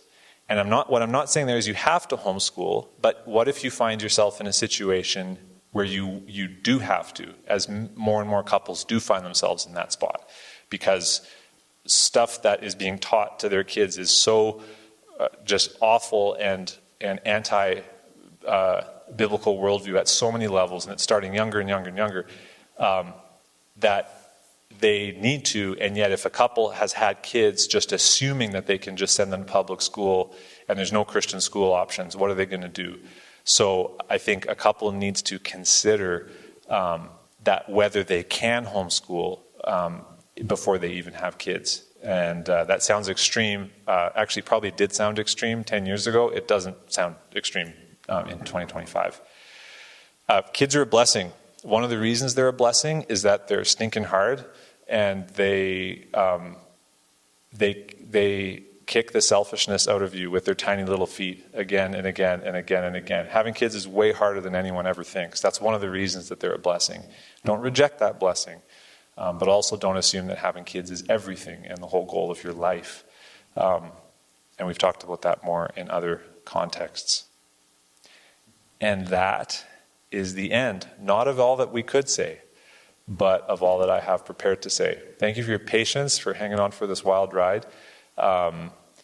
And let's pray.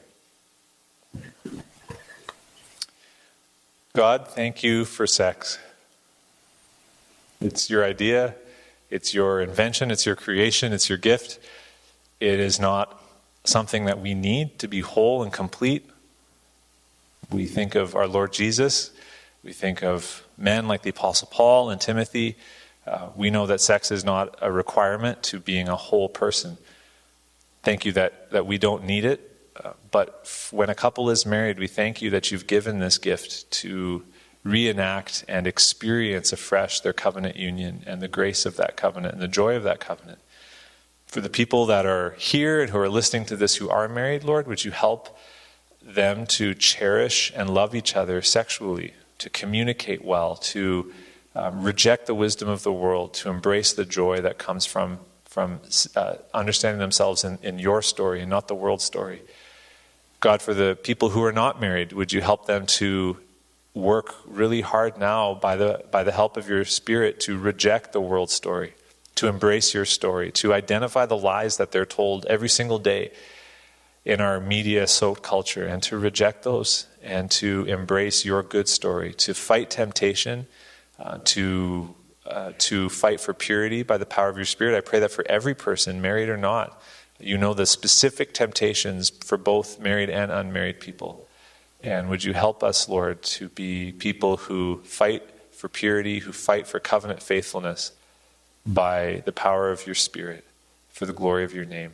And we thank you, Lord, that as good as sex is, what is coming in the full and glorious experience of intimacy with you forever in heaven will make it seem like the shadow that it was. So we can't wait, Lord. Give our hearts greater anticipation and joy in that than in anything else. And I pray this, Jesus, in your name.